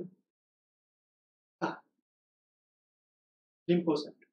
ઓકે, લિમ્ફોસાઇટના પાછા અલગ અલગ પ્રકાર છે. મારે અલગ અલગ પ્રકાર નથી ભણાવવા, નેક્સ્ટ લેક્ચરમાં ઓલરેડી ભણવાનું છે. ઉપાર્જિત પ્રતિકારકતામાં લિમ્ફોસાઇટનું જ કામ છે. એ 4 પ્રકારના લિમ્ફોસાઇટ, સોરી 2 પ્રકારના લિમ્ફોસાઇટ હોય. એક છે ટી લસિકા કણ અને બીજું બી લસિકા કણ. ટી લસિકા કણ 4 પ્રકારના હોય. એક છે નૈસર્ગિક ટી કોષ, બીજું છે હેલ્પર ટી સેલ, મદદ કરતા ટી કોષ, ત્રીજું છે નિગ્રાહક ટી કોષ, સપ્રેસર ટી સેલ, અને ચોથું છે મેમરી ટી સેલ, સ્મૃતિ ટી કોષ. 4ના નામ બોલું છું, હમણાં લખી રાખો. પહેલું નૈસર્ગિક મારક ટી કોષ, નેચરલ કિલર ટી સેલ, જે અત્યારે મારે જરૂર પડશે. અત્યારે મારે આ કોષની જરૂર પડશે, આ કોષની નેચરલ કિલર ટી સેલની મારે અત્યારે જરૂર પડશે. બાકીના 3 આવતા લેક્ચરમાં ભણીશું. એક છે હેલ્પર ટી સેલ એટલે મદદ કરતા ટી કોષ, એક છે નિગ્રાહક ટી કોષ એટલે સપ્રેસર ટી સેલ, અને એક છે મેમરી ટી સેલ એટલે સ્મૃતિ ટી કોષ. 3 ટી કોષના કામ નેક્સ્ટ લેક્ચરમાં. અત્યારે લખી રાખ્યા દોસ્તો? સમજ પડી? તો લસિકા કણ 2 પ્રકારના હોય. એક ટી લસિકા કણ, બી લસિકા કણ, જે આવતા લેક્ચરમાં ડિટેલમાં ભણાય છે. ટી લસિકા કણ અને બી લસિકા કણ. બી લસિકા કણ એન્ટીબોડી બનાવશે, આવતા લેક્ચરમાં જોઈશું. ટી લસિકા કણ 4 પ્રકારના હોય. 4 પ્રકારના નામ બોલ્યો, ચલાયા નથી હજી, આવતા લેક્ચરમાં ચલાવીશ. નામ બોલ દો, કોઈ લખી રાખો, કન્ફ્યુઝન ના થાય. એટલે નૈસર્ગિક મારક ટી કોષ એટલે natural killer T cell, helper T cell એટલે મદદ કરતા ટી કોષ, નિગ્રાહક ટી કોષ એટલે suppressor T cell, memory T cell એટલે સ્મૃતિ ટી કોષ. બસ, હવે નહીં કહું. 4 પ્રકારના ટી કોષ કીધા, એમાંથી પહેલા પ્રકારનો ટી કોષ અત્યારે હું ભણાવું. કયો? નૈસર્ગિક મારક ટી કોષ. એટલે પહેલો તો આ મારે અત્યારે જરૂર પડશે, ભક્ષક કોષ, તટસ્થ કણ. બીજો મારે અત્યારે આ જરૂર પડશે, મોનોસાઇટ, ભક્ષક કોષ. અને ત્રીજો મારે અત્યારે આ જરૂર પડશે, કયો? નૈસર્ગિક મારક ટી, નેચરલ કિલર. 3 કોષથી આજે આપણો કોષીય અંતરાય અથવા કોષાંતરીય અંતરાય પૂરો થયો. સ્ક્રીન પર દેખાય છે, બરોબર? Let's start. ચાલુ કરીએ. તો પહેલા ભક્ષક કોષ એટલે પેલા બે, પહેલો અને છેલ્લો, તટસ્થ કણ અને મોનોસાઇટ, કેવી રીતે દુશ્મનોનું ભક્ષણ કરીને મારે. બહુ જ ઇન્ટરેસ્ટિંગ ટોપિક છે, જોયા કરો. બહુ સરસ મેં બનાવ્યું છે. માન લો કે તમને કોઈ જગ્યાએ દુશ્મન દેખાય છે. ઓકે, દુશ્મન ક્યાં દેખાય છે? આ રુધિર વાહિની છે, કોઈ અંગમાં રુધિર વાહિની ચાલી. માન લો કે હું હાથમાં જ બતાવું, તમારા હાથમાં આ જગ્યાએ રુધિર વાહિની હશે, બ્લડ ફ્લો કરતું હશે, રુધિર ફ્લો કરતું હશે. ઓકે, હવે ત્યાં જ કોઈ જગ્યાએ, હાથમાં જ કોઈ જગ્યાએ કોઈ પેશી પાસે અમુક આવા લીલા રંગના બેક્ટેરિયા દેખાય. એટલે એન્ટીજન છે, આતંકવાદી છે, તાળા છે. ડબ્લ્યુબીસી ફરતા જાય છે, ફરતા જાય. ઉપરની રુધિરવાહિનીમાં ડબ્લ્યુબીસી વહેતા જાય છે, વહેતા જાય છે, વહેતા જાય છે. સરસ રીતે વહેતા જાય છે. કોઈને કોઈ જાણકારી નહીં કે કોઈ જગ્યાએ ખરાબ ચાલી. સડનલી સાલું કોઈ જોઈ ગયું, કોઈ ડબ્લ્યુબીસી જોઈ ગયું કે યાર આ તો કંઈક અલગ અલગ પ્રકારના રસાયણની અહીંયા સેન્સેશન થાય છે, એનો અર્થ કે સમથિંગ રોંગ. ખબર પડી કે આ તો અહીંયા પર જ, એટલે રુધિરવાહિની અહીંયા છે અને એના નજીક જ હાથના કોઈ પેશી પાસે આવા આતંકવાદીઓ બેઠેલા છે. એનો અર્થ કે આવા આતંકવાદીઓની સેન્સ થઈ જશે રુધિરમાં ચાલતા ચાલતા ડબ્લ્યુબીસી. એટલે આર્મી જેનું કામ છે, ડ્યુટી છે, ખબર પડી તો ત્યાં રહેલી રુધિરવાહિની પહોળી થઈ જશે. પહેલું સ્ટેપ વેસોડાયલેશન. વેસોડાયલેશન, બ્લડ વેસલ્સ નું ડાયલેટ થવું, રુધિરવાહિનીનું વિસ્તરણ થવું. બ્લડ વેસલ એટલે રુધિરવાહિની નું ડાયલેટ થવું એટલે વિસ્તરણ થવું. વેસો ડાયલેશન, રુધિરવાહિનીનું વિસ્તરણ, રુધિરવાહિનીનું વિસ્તરણ થયું. જો રુધિરવાહિની પહોળી થઈ ગઈ. તમને એક વાત કહું, તમે કોઈ દિવસ નહેર માંથી નાની અમથી નીક નીકળે, ખબર તમે ખેતર હોય તો બાજુમાં નહેર હોય, તો એક નહેર જતી હોય ને, એક કેનાલ જતી હોય ને, તે કેનાલમાં પાણી વહેતું હોય અને એ કેનાલમાં જતું પાણી જો આપણે ખેતરમાં લાવવું હોય તો નાની નીક ખોદવી પડે, નાની અમથી બહુ જ પાતળી નીક બનાવવી પડે અને એમાંથી નહેરનું પાણી લાવવું પડે, પછી આપણે ખેતરમાં નાખવું પડે. થોડું કોમન સેન્સ આપણે ખબર પડે છે, તમે જે બોલું છે સમજો. તો બસ તમે વિચાર કરો કે એક નીક સાંકડી છે તો પાણી મસ્ત રીતે ફ્લો કરતું હશે, પણ થોડુંક આગળ જઈને એ નીકને પહોળી કરો એટલે ખેતરમાં આવતી થઈ જાય, પછી એ પાણી જો ફ્લો ઘટી જશે. જેમ પહોળાઈ વધી ગઈ, વિસ્તાર વધી ગયો તો પાણીનો ફ્લો ઘટી જાય. સિમ્પલ લોજિક છે. તો અહીંયા પર પણ એવું છે કે પહેલા અહીંયા પર સાંકડી છે, અહીંયા પર સાંકડી છે, અહીંયા પર રુધિરવાહિની સાંકડી હતી તો રુધિર ફટાફટ વહેતું, પણ જેવી અહીંયાથી રુધિરવાહિની પહોળી થઈ, વેસોડાયલેશન થયું, એવું જ રુધિર સ્પીડમાં આવતું હતું ને અહીંયા ધીમું પડી જાય, કારણ કે રુધિરની ફેલાઈ જશે. રુધિરની ફેલાઈ જશે તો રુધિરની સ્પીડ ધીમી પડી જશે. તો રુધિરના અંદર આવેલા કોમ્પોનેન્ટ ડબ્લ્યુબીસી, આરબીસી, રક્તકણિકા બધું ધીમું પડીને અહીંયા જમા થતું જશે. ખ્યાલ આવ્યો? જેવું ત્યાં જમા થતું જાય, મને એક જ વસ્તુનું કામ હતું, ડબ્લ્યુબીસી. ડબ્લ્યુબીસી આયા અને ત્યાં જમા થયા, એક્યુમ્યુલેટ થયા, જમા થયા. ડબ્લ્યુબીસી જમા થાય અને ત્યાં ચોંટે રુધિરવાહિનીની અધિચ્છદીય પેશીના કોષો પર. આ લાલ છે અધિચ્છદીય પેશીના કોષો. આ લાલ અધિચ્છદીય પેશીના કોષો ઉપર ડબ્લ્યુબીસી જમા થાય અને ચોંટે, એને કહેવાય માર્જિનેશન. શું કહેવાય? માર્જિનેશન. અરે પિક્ચર ચાલે છે એવું જોયા કરો દોસ્તો, બહુ મજા આવશે. માર્જિનેશન થયું, જોડાયા, એડહેશન થયું એટલે જોડાયા. હવે આ શ્વેતકણ પોતાનો આકાર બદલશે અને બે, સાંભળજો, શ્વેતકણ આકાર બદલશે ને આ બે જે છે ને, આ બે અધિચ્છદીય પેશીના કોષો એની વચ્ચેની જગ્યામાંથી લોકો બહાર આવવાનો ટ્રાય કરે. કારણ કે દુશ્મન અહીં છે, શ્વેતકણ અહીં છે, શ્વેતકણ અહીં છે અને દુશ્મન અહીં છે. તો શ્વેતકણથી દુશ્મન સુધી એ લોકોએ પહોંચવું પડશે. તેના માટે આ લોકોએ આ શ્વેતકણે પોતાના બે કોષો વચ્ચે આકાર બદલીને નીકળવું પડશે. એ નીકળવાની ક્રિયાને કહેવાય ડાયપેડિયાસિસ. ત્રીજું સ્ટેપ દોસ્તો ડાયપેડિયાસિસ. જોયો, નીકળી ગયો છે, દેખાય છે? શ્વેતકણ બહુ જ સંઘર્ષ કરીને બે કોષો વચ્ચેથી રુધિરવાહિનીની દિવાલમાંથી અને કહેવાય ડાયપેડિયાસિસ. ચલો, નીકળી ગયો. હવે એને અહીંયા પહોંચવાનું છે. અહીંયા પહોંચવા માટે આ લોકો સમ કેમિકલ રિલીઝ કરતા, સતત કેમિકલ રિલીઝ કરતા. એ ટોક્સિક કેમિકલ હોય, એ ટોક્સિક કેમિકલ જેવો રિલીઝ થતો હોય, સાંભળો, જે ટોક્સિક કેમિકલ છે ને એ જેવું રિલીઝ થતું હોય, દેખાય છે? બતાવ્યું મેં, ટોક્સિક કેમિકલ જેવું રિલીઝ થતું હતું, એ ટોક્સિક કેમિકલની આ શ્વેતકણે સેન્સ લીધી અને એ કેમિકલને અનુસરીને શ્વેતકણ ટ્રાવેલ કરતો અહીં દુશ્મન સુધી પહોંચી ગયો. દુશ્મન સુધી પહોંચવા માટે એના જ કેમિકલે રસ્તો બતાવ્યો. એટલે એને કહેવાય કીમોટેક્સિસ. રસાયણ પ્રમાણે પ્રચલન. રસાયણ પ્રમાણે એક જગ્યાએથી હલનચલન કરીને બીજી જગ્યાએ આવે. કીમોટેક્સિસ પછી રસાયણ વડે સેન્સ મળી અને ડબ્લ્યુબીસી નામની આર્મી પહોંચી ગઈ. ચલો, આર્મી હવે પહોંચી ગઈ. કઈ આર્મી? બે જ આર્મી. 5 પ્રકારની આર્મી મેં ડબ્લ્યુબીસી કીધી હતી હમણાં. એમાંથી 2 આર્મી, પહેલી છેલ્લી, તટસ્થ કણ અને મોનોસાઇટ, એક કેન્દ્રીય. પહોંચી ગઈ. હવે બેક્ટેરિયાને ખાઈ જશે, લીલા લીલા બેક્ટેરિયાને ભૂરો ભૂરો આર્મી ડબ્લ્યુબીસી ખાઈ જશે. સર કેવી રીતે ખાય? ચાલે બતાવતા હું. પહેલા આટલું મને કહી દો, ચલો પછી આગળ બોલો શું થયું. પહેલા રુધિર વાહિની મસ્ત હતી, હાથ મસ્ત હતો, ત્યાંની પેશીઓ મસ્ત હતી. ભગવાન ના કરે પણ કોઈક આવી ગયું, એ બેક્ટેરિયા સબ ગયો રુધિર વાહિનીમાં રહેલા શ્વેતકણ. એટલે રુધિર વાહિની પહેલા પહોળી થઈ, એને કહેવાય વેસોડાઇલેશન. તો રુધિરનો ફ્લો ધીમો થયો, શ્વેતકણ રક્તકણિકા જમા થઈ. જેવા શ્વેતકણ ત્યાં જમા થયા, શ્વેતકણ એ આતંકવાદી લીલા રંગના આતંકવાદી સુધી પહોંચવા માટે બીજું સ્ટેપ ચોંટવું, માર્જિનેશન. પછી ત્રીજું સ્ટેપ ત્યાંથી રુધિર વાહિનીમાંથી બહાર આવવું, ડાયપેડિયાસિસ. બહાર આવીને દુશ્મન સુધી પહોંચવું, કીમોટેક્સિસ. અને પછી પાંચમો સ્ટેપ ફેગોસાઇટોસિસ. એટલે એ ભૂરા ભૂરા ડબ્લ્યુબીસી નામની આર્મી લીલા લીલા બેક્ટેરિયાને ખાઈ જવું અને માર નાખવું, એને કહેવાય ફેગોસાઇટોસિસ, ભક્ષણ. હવે દોસ્તો કેવી રીતે ભક્ષણ થશે? બહુ શાંતિ સાંભળે કરો, બહુ મજા આવશે.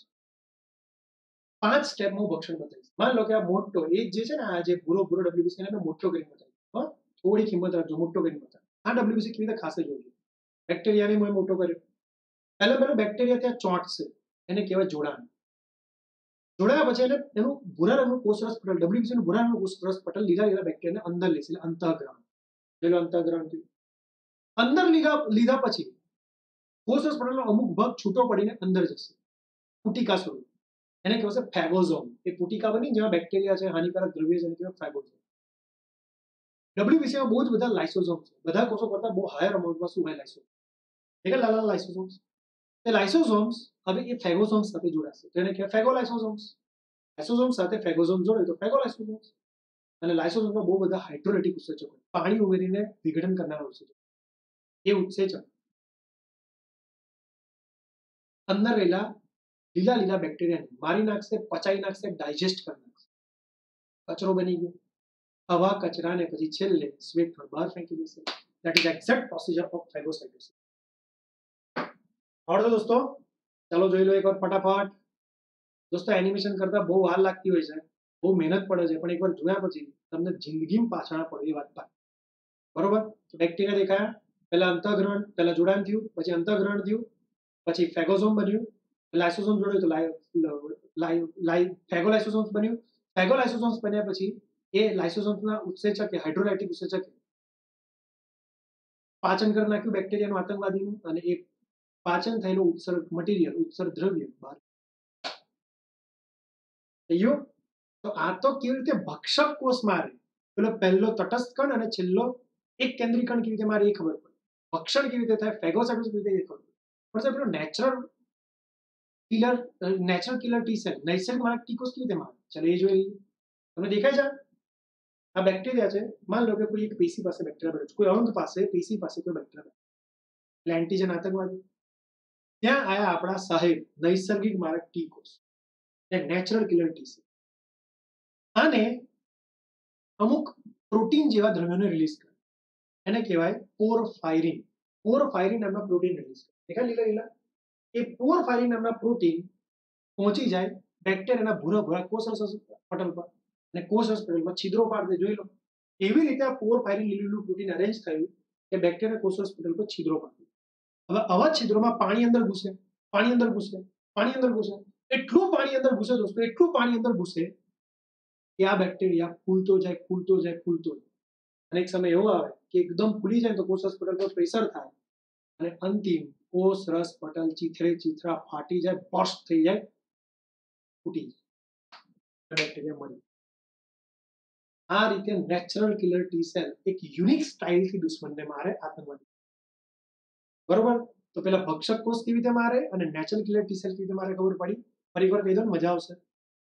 શું કીધું મેં? બેક્ટેરિયા દેખાયો, નેચરલ કિલર ટી સેલ આયા, પોરફાયરિન પ્રોટીનનો સ્ત્રાવ કર્યો, પ્રોટીને છિદ્રો પાડ્યા, એક્સ્ટ્રીમ અંદર છિદ્રો વડે પાણી ઘૂસ્યું, બેક્ટેરિયા ફૂલી ગયો અને ફૂલી ફાટી ગયો.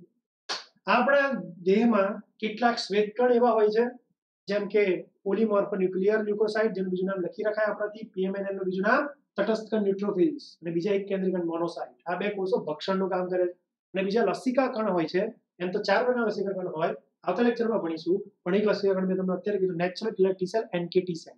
एनके टूंकું નામ NK T cell natural killer T cell नेसिक मारक टी कोष જે પણ જીવાણુને ભક્ષણ કરે છે બંનેની અલગ અલગ અદા હતી સ્ટાઇલ હતી મારે જરૂર થઈ ગયું તો પત્યો ત્રીજો અંતરાય કોષ વડે મેળવાતો જન્મથી અંતરાય ચોથો અંતરાય કોષ રસી અંતરાય હવે કોષની અંદર કોષ રસ શું કરશે કોષ રસ એવા પ્રોટીન બનાવશે જે રક્ષણ કરશે બતાવો કેવી રીતે આ મેં ભણાવ્યું છે કેન્સરમાં યાદ કરો કેન્સરમાં ભણાવ્યું છે ચાલો જોઈએ કેવી રીતે કોષ રસી અંતરાય मान लो कि एक आखी लाइन बताओ मान लो कि हाथ में कैंसर में भणाव्યું યાદ આવશે મને નહીં પણ છેલ્લે જ ભણેલું કેન્સરની સારવારમાં છેલ્લી સારવાર મેં ભણાવ્યું મને યાદ છે તો અત્યારે હું ફરીથી કહું मान लो कि આખી એક કોષોની લાઈન છે બધા કોષો તંદુરસ્ત છે પેશીના બધા કોષો કોઈ અંગના માનો હાથના પેશીના હાથના આ જગ્યાની પેશીમાં બધા જ કોષો તંદુરસ્ત છે સ્વસ્થ છે સામાન્ય છે નોર્મલ છે જોઈ લો જઈ લો बराबर तो कोई एक व्यक्ति है એ વ્યક્તિનો હાથના મેં કોષો કાઢીને બતાવ્યા તો કોષો બધા નોર્મલ બાય ચાન્સ માન લો કે કોઈ વાયરસનું ઇન્ફેક્શન થયું કોઈ એક કોષ અને એ કોષ બચારો બગડી ગયો દેખાય આ કોષને વાયરસનું ઇન્ફેક્શન થયું અને વાયરસનું ઇન્ફેક્શન તો એ કોષ બગડી ગયો કોષ પોતાનું સેક્રિફાઈસ કરી લેશે બીજા લોકોને રક્ષણ કરવા માટે પોતે મરી જશે અને પોતે એવા કોઈ દ્રવ્ય બનાવશે કે બીજા લોકોને ચેતી જશે બતાવો કેવી રીતે હવે આ વાયરસ અહીં બેઠો બેઠો બેઠો મલ્ટીપ્લાય થશે ડબલ થશે પોતાની સંતતિઓ બનાવશે અને કોષને ફાડ નાખશે અને કોષની બહાર નીકળી જશે હવે તમને એવો શક હશે કે આ જે વાયરસ બહાર નીકળ્યો એ વાયરસ હવે બાજુના બીજા બધા કોષોને ઇન્ફેક્શન નહીં ફેલાઈ શકે કારણ કે આ સ્માર્ટ લાલ રંગના કોષે આપણા હાથના આ પેશીના આ કોષે મરી ગયો અને કીધું કે હું તો મરી જઈશ પણ બીજા કોઈ નહીં મરવાનું હું પોતે મરી ગયો પણ હું તને વાયરસ ભૂરા વાયરસ હું તને સમજવા મરી ગયો પણ હું બીજા નહીં મરવાનું એનો કોષ રસ સાંભળજો કોષ રસી અંતરાય ચાલે છે એનો કોષ રસ એક એવું સરસ પ્રોટીન બનાવશે જેને મેં અત્યારે સ્ટારથી બતાવી બાકી સ્ટાર ના હોય અત્યારે ખાલી મેં સમજવા માટે બતાવીશ કે સ્ટાર આકારના અમુક પ્રોટીન બનાવે ગ્લાયકોપ્રોટીન બનાવે એક જેને કહેવાય ઇન્ટરફેરોન ભણાવ્યું છે યાદ કર્યું યાદ આવ્યું હશે કેન્સરમાં ભણાવેલું ચોથી સારવારમાં ઇન્ટરફેરોન બનાવે એટલે આ ઇજાગ્રસ્ત કોષે શું બનાવ્યું ઇન્ટરફેરોન એ ઇન્ટરફેરોન નીકળે બહાર પેલા વાયરસ પહોંચતા પહેલા તો આ પીડા ઇન્ટરફેરોન પહોંચી જાય આજુબાજુના સામાન્ય કોષો સુધી અને સામાન્ય કોષોને કહી દે કે ભાઈ પેલો દુશ્મન આવ્યો છે ચોર આવ્યો છે કોષ નામના ઘરો ચોર આવ્યો છે આપણા ગામમાં જે ચોર આવ્યો છે ભૂરો વાયરસ નામનો ચોર આવ્યો છે અત્યારે જ મારા ઘરમાંથી ચોરી કરીને નીકળ્યો છે આ ચોરને બંધ કરો ચોર અંદર ના આવી શકે એના માટે તમે તમારા દરવાજા બારી બારના બધી પ્રોટેક્શન સિસ્ટમ ઓન કરી દો એટલે આ લાલ સામાન્ય કોષો એટલે ભાઈ આ લાલ સામાન્ય કોષો ઉપર પીળો ઇન્ટરફેરોન પહોંચ્યો એને સંદેશો મળ્યો કે ભાઈ સમથિંગ રોંગ ચોરી થાય છે ચોર આવ્યો છે ભાઈ આપણે આપણા ઘરને પ્રોટેક્ટ કરો બારી બારણા પર લોક માર દો એટલે દરેક કોષો જે વાયરસ રિસેપ્ટર પર ચોંટવાનો હતો એ રિસેપ્ટરને બંધ કર્યું એટલે દરેક કોષો પર રિસેપ્ટર હોય એ રિસેપ્ટર પર જ પેલો ચોંટે યાદ કરો એઇડ્સ ભણ્યું ત્યારે એઇડ્સનો HIV વાયરસ આપણા WBC ઉપર WBC ના કોષો પર જે રિસેપ્ટર હતો એની પર ચોંટતો હતો તો બધા રિસેપ્ટર ક્લોઝ કર્યું એટલે બારી બારણા બંધ જેવા બારી બારણા બંધ રિસેપ્ટર બંધ દુશ્મન ચોંટી શકે નહીં જોડાઈ શકે જો દુશ્મન વાયરસ આવી ના શકે ચોંટી ના શકે તો પોતાનું RNA અંદર ના નાખે DNA અંદર ના નાખે તો પોતાનું જનીન અંદર ના નાખે તો મલ્ટીપ્લાય કેવી રીતે થાય ડબલ કેવી રીતે સંતતિ ખતમ પેઢી ખતમ રોગ ખતમ મટી ગયું પ્રતિરક્ષા વિજ્ઞાન ઓનથી આવું જન્મથી છે જન્મતાની સાથે જ દોસ્તો કોઈ કોષ તમારો મરતો જાય તો એ કોષ સેક્રિફાઈસ કરતો જાય ઇન્ટરફેરોન બનાવતો જાય એક ગ્લાયકોપ્રોટીન ઇન્ટરફેરોન નામનો ગ્લાયકોપ્રોટીન બની જાય અને એ ગ્લાયકોપ્રોટીન આજુબાજુના કોષો પર ચોંટી જાય આજુબાજુના કોષોને કહી દે રિસેપ્ટર બંધ કરો વાયરસને ચોંટવાની જગ્યા બંધ કરો વાયરસને ચોંટવાની જગ્યા રિસેપ્ટર બંધ થઈ જાય તો વાયરસ ચોંટી ના શકે કોઈ પણ સૂક્ષ્મજીવ ચોંટી ના શકે દુશ્મન એન્ટીજન ચોંટી ના શકે તો ત્યાંનો ત્યાં ખતમ થાય આને કહેવાય કોષ રસ વડે મળતી જન્મથી પ્રતિકારકતા કોષ રસીય અંતરાય વાયરસગ્રસ્ત કોષો ઇન્ટરફેરોન બનાવે છે એક પ્રકારના ગ્લાયકોપ્રોટીન બનાવે છે જે આજુબાજુના સામાન્ય બિનચેપી કોષોને રક્ષણ કરે વાયરસના ચેપથી બચે અને મેં તમને કીધું કે છેલ્લું પાંચમું મારી ભણવાની ઈચ્છા છે જો ભણાવો પછી મારા લેક્ચરનો અંત કરું દોસ્તો એ છે એક્સ્ટ્રા સોજાનું અંતર ઇન્ફ્લામેટરી બેરિયર. તમને કેટલી વાર સોજો આવ્યો છે? પહેલી વાત કહી દઉં, સોજો કોને કહેવાય? 4 કેરેક્ટર હોય ને તેને સોજો કહેવાય. આજે સોજો જોયો છે, ફીલ કર્યો છે, પણ તમે એને એક્સપ્લેન નહીં કરી શકો, એક્સપ્રેસ નહીં કરી શકો. એટલે ધ્યાનથી નહીં જોયું. ફીલ કરો, સારી રીતે ફીલ કરો ને, પછી એનું એક્સપ્રેશન પ્રોપર આવશે. હવે હું તમને ફીલ કરાવું ત્યારે તમને ખબર પડશે, હા સર આને સોજો કહેવાય. કોઈ જગ્યાએ તમને સોજો આવ્યો હોય ને તો તમે તે જોજો લાલ લાલ થઈ ગયું. પહેલું કેરેક્ટર રેડનેસ, બીજું કેરેક્ટર રેડનેસ તો આવી જાય, સાથે સાથે એ રેડનેસ જે જગ્યાએ આવે ને ત્યાં સ્વેલિંગ થઈ જશે, એટલે તે જગ્યાએ ઉપસી આવશે, એટલે તો સોજો કહીએ. ત્રીજું કેરેક્ટર સોજો આવ્યો એટલે સ્વેલિંગ થયું, રેડનેસ થઈ, સાથે ત્યાં ગરમ ગરમ લાગશે, હોટ લાગશે, વાર્મનેસ લાગશે, હીટ લાગશે, ગરમી ગરમી લાગશે, આજુબાજુનો એરિયા કરો બળશે, ત્યાં બળતરા થશે. અને ચોથું કેરેક્ટર થોડું પેઇન પણ થશે, દુખાવો પણ થશે. તો થોડું દુખાવો થાય, થોડું ઉપસી આવે, થોડું લાલ લાલ થઈ જાય, અને થોડું ગરમ ગરમ લાગે, દુખાવો થાય. આને કહેવાય સોજો, ઇન્ફ્લામેશન. ગુજરાતીમાં સોજો, અંગ્રેજીમાં કહેવાય ઇન્ફ્લામેશન. સર કેમ સોજો આવે? દોસ્તો આજે ખબર પડશે, તાવ આવવો પણ જરૂરી છે, એ રીતે સોજો આવવો પણ જરૂરી છે. એનો બુકમાં નથી પણ આ પૂછાય છે નીટમાં. સોજો કેવી રીતે જન્મથી સોજો આવે, કેવી રીતે સોજો આવે બતાવું. ચાલો હું જેમ કહું અને જે બતાવું એ જ જોયા કરજો, આસપાસના જોયા કરજો. અને મને ખબર તમે હું બતાવું તો એક સાથે જે દેખાય એને દેખાય. આ દેખવાની જરૂર નહીં, અત્યારે છેલ્લે બતાવીશ. દરેક સમય દરેક વસ્તુ થાય. હવે એનિમેશન પહેલા જુઓ. માની લો કે કોઈ જગ્યાએ ઈજા થઈ, ત્યાં વાયરસ બેક્ટેરિયા આવે અને ત્યાં નુકસાન કરે, તો ત્યાં ઈજાગ્રસ્ત કોષો, જે જગ્યાએ ઈજા થઈ, ઇન્જરી થઈ, એ ઇન્જર્ડ પ્લેસ ઉપર, એ ઈજાગ્રસ્ત સ્થાને અમુક કોષો મરી ગયા છે. એ કોષો અમુક દ્રવ્યને રિલીઝ કરે. એ રિલીઝ થયેલા દ્રવ્યો માસ્ટ કોષોને બોલાવે. કયા કોષોને બોલાવે? રુધિરમાં માસ્ટ કોષો. માસ્ટ કોષો ત્યાં પહોંચે. માસ્ટ કોષો ખબર છે, તંતુઘટક પેશીમાં રહેલા હોય તો આસપાસ રહેલા માસ્ટ કોષો ત્યાં ભેગા થાય. આસપાસની તંતુઘટક પેશીમાં રહેલા માસ્ટ કોષો ત્યાં ભેગા થાય. માસ્ટ કોષો બે પ્રકારના દ્રવ્યો રિલીઝ કરે, એક હિસ્ટામાઇન અને બીજું પ્રોસ્ટાગ્લાન્ડિન. આગળ એલર્જીમાં ડિટેલમાં ચર્ચા કરીશ. તો હિસ્ટામાઇન અને પ્રોસ્ટાગ્લાન્ડિન નામના દ્રવ્યો રિલીઝ કરે. આ દ્રવ્ય બહુ સ્માર્ટ છે. આ દ્રવ્ય કહે છે રુધિરવાહિની પહોળી થા. યાદ કરો, હમણાં જ આપણે ભણ્યા હતા ફેગોસાઇટોસિસમાં, રુધિરવાહિની પહોળી થાય એટલે નીક જે કેનાલ હતી એ પહોળી થઈ, એટલે ફ્લો રુધિરનો ઘટી જશે. ખબર પડી? એટલે ડબ્લ્યુબીસી ને બધી આર્મી ત્યાં જમા થવાની. નંબર 2, રુધિરવાહિની પહોળી થાય ને તેમ છતાંય ફ્લો તો વધશે જ, કારણ કે હવે ઇમરજન્સી આવી છે. અને ઇમરજન્સી આવી હતી એટલે પહોળી થઈ એટલે ફ્લો, રુધિરનું પ્રમાણ વધારવું થઈ જગ્યાએ. ફ્લો તો બીજી વાત છે, પણ રુધિરનું પ્રમાણ વધારવું. તો એક વાત કહી દઉં તમને કે ઇમરજન્સી ક્રિએટ થઈ. પ્રોસ્ટાગ્લાન્ડિન અને હિસ્ટામાઇન શું કરે? રુધિરવાહિનીને પહોળી કરે. રુધિરવાહિની પહોળી થાય અને સંદેશો મોકલે કે ફ્લો ફટાફટ થાય, બ્લડનો ફ્લો ફટાફટ થાય. એક તો બ્લડનો ફ્લો ફટાફટ થાય છે, રુધિરવાહિની પહોળી થઈ ગઈ, જેથી ડબ્લ્યુબીસી અને બધી ભારે ભારે વસ્તુ ત્યાં જમા થવા લાગી. રક્તકણિકા, ડબ્લ્યુબીસી, રક્તકણ આ બધું ત્યાં જમા થવા લાગ્યું. રુધિર ફટાફટ ફ્લો કરે છે, રુધિરવાહિની પહોળી થઈ ગઈ. આવું બધું થાય તો વિચાર કરો, મને એવું લાગે છે એ જગ્યા ઓટોમેટિક ફૂલી જાય, લાલ લાલ થઈ જાય. અને રુધિર બહુ જ ફટાફટ વહેતું હોય, એના કારણે ત્યાં ગરમી પણ પેદા થાય. અને આવું બધું થાય તો દુખાવો તો થાય જ. એક તો ખાલમાં જ વાગેલું છે, ઉપરથી અંદર રુધિર ફટાફટ જાય છે, ઉપરથી ગરમી પેદા થઈ, ઉપરથી લાલ લાલ થઈ ગયું, ઉપરથી સૂજી ગયું, તો દુખે તો ખરું જ ને. હિસ્ટામાઇન અને પ્રોસ્ટાગ્લાન્ડિન જે આયા ને માસ્ટ કોષોમાંથી, એ લોકોએ આ કર્યું. શું કર્યું? તેની રુધિરવાહિનીને પહોળી કરી, રુધિરનો ફ્લો ફટાફટ કરી નાખ્યો, રુધિર પ્રવાહ ફટાફટ કર્યો. રુધિરવાહિની પહોળી થઈ એટલે સોજો આવ્યો, સ્વેલિંગ થયું.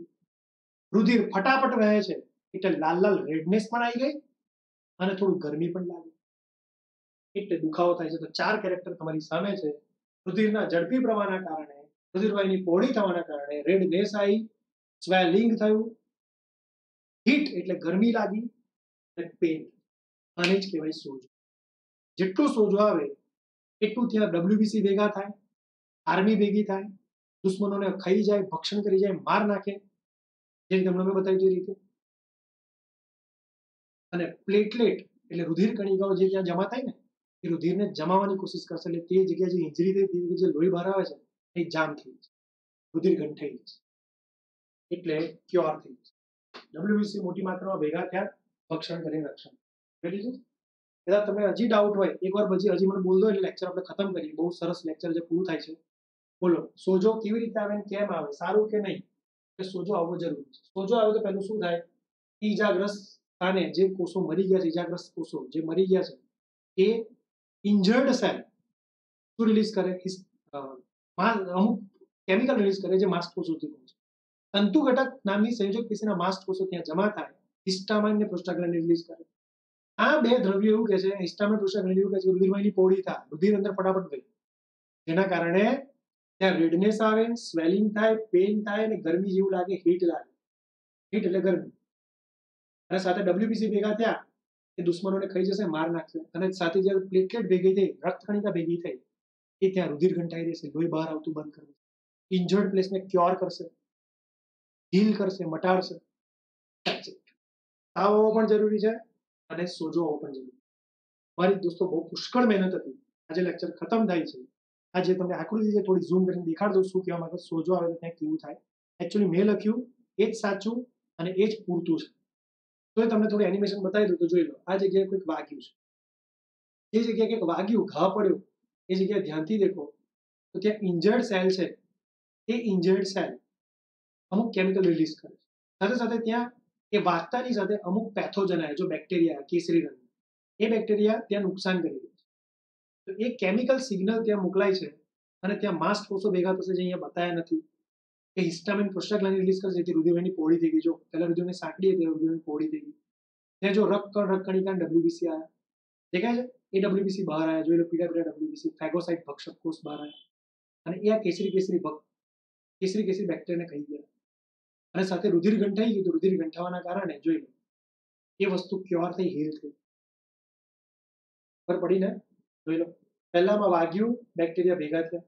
બીજામાં રુધિરવાહિની પહોળી થઈ, જેથી રુધિરનો ફ્લો પણ વધ્યો અને ઘનતાવાળા વધારે ભારે તત્વો ડબ્લ્યુબીસી, આરબીસી, રક્તકણિકા જમા થઈ. ડબ્લ્યુબીસી વાયરસને ખાવા માટે ત્રીજી આકૃતિમાં, અને ચોથી આકૃતિમાં વાયરસ કમ્પ્લીટલી, બેક્ટેરિયા કમ્પ્લીટલી ખવાઈ ગયા. એ જે હોય તે બેક્ટેરિયામાં કે વાયરસમાં જે બી પેથોજન છે, એ રોગકારક છે, એ ત્યાં આવ્યા અને તેને ખવાઈ ગયા. પીળા પીળા ભક્ષક કોષ પડે, બરાબર, પીળા પીળા ભક્ષક કોષ પડે. અને એ જે ઘા હતો એ ઘા કેવા થઈ ગયો, ઘા શું થઈ ગયો, સાથે ત્યાં રક્તકણિકા હતી અને એ જગ્યાએ લોહી ગંઠાઈ. બહુ બધી વાર ચર્ચા કરી દોસ્તો, હવે કશું કન્ફ્યુઝન નહીં. ફરી એકવાર કહી દઉં, મને કયા કયા 5 અંતરાય આપણે ભણીએ. અંતરાય નંબર 1 શારીરિક અંતરાય, સૌથી બહાર ત્વચા અને દરેક અંગોના પોલાણની અંદર સૌથી શ્લેષ્મ, સાદિસમ, ઘનાકાર કે સ્તંભાકાર કોષોથી બનતું શ્લેષ્મનો સ્ત્રાવ. બીજું દેહ ધાર્મિક અંતરાય, આંસુ છે, લાળરસ છે, જઠરરસ છે, તાવ છે, અને સ્ત્રીઓમાં વજાઈના એટલે યોનિ માર્ગ પાસે, ગર્ભાશય આગળ આખા માર્ગ પાસે અમુક લિક્વિડમાં સારા બેક્ટેરિયા એના દ્વારા સ્ત્રાવ થતું લેક્ટિક એસિડ. થઈ ગયું એટલું. ત્રીજું કયું ભણ્યા? ત્રીજું ભણ્યા કોષો વડે મેળવાતો અંતરાય, જે જન્મથી આપણને મળ્યું છે. કોષો વડે કયો અંતરાય મળે? ડબ્લ્યુબીસી તટસ્થ કણ, ડબ્લ્યુબીસી એક કેન્દ્રી કણથી ભક્ષણ થયું, ફેગોસાઇટોસિસ થયું, જે આખું ડિટેલમાં જોયું સારા એનિમેશન સાથે. અને એક નૈસર્ગિક મારક ટી સેલ વડે પોર ફાયરિંગ પ્રોટીનના સ્ત્રાવથી છિદ્રો પાડીને પાણી ભરીને ફોડ નાખ્યો બેક્ટેરિયાને, વાયરસને, આતંકવાદીને, એન્ટીજન. ચોથું કોષના અંદર આવેલા કોષ રસ વડે મેળવાતી પ્રતિકારકતા એટલે કોષ રસીય અંતરાય, જેમાં મરી ગયેલા કોષના કોષ રસે બનાવ્યું ઇન્ટરફેરોન, એને આજુબાજુના કોષોને ચેતવી નાખ્યો, કોષ ચોર આવ્યો છે, ઘરો બંધ કરો, ઘરના બારી બારણા બંધ કરો, લોક મારો. રિસેપ્ટર બંધ થઈ ગયા, કોઈ વાયરસ બેક્ટેરિયા આતંકવાદી ચોંટવા નહીં. અને છેલ્લો બટ નોટ ઇન લીસ્ટ, જે તમારી બુકમાં નથી આપ્યું, એ છે સોજાનો અંતરાય, જે મેં સારી રીતે. ઓકે, છેલ્લી વાત કહી દઉં, લેક્ચર પતે છે દોસ્તો. છેલ્લી વાત ખાલી કહેવા માંગીશું, જોઈ લો.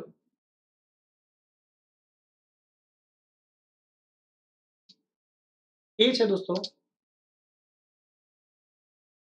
બે પ્રકારની આપણે ડિફેન્સ લાઈન આજે. ડિફેન્સ લાઈન એટલે બોર્ડર લાઈન.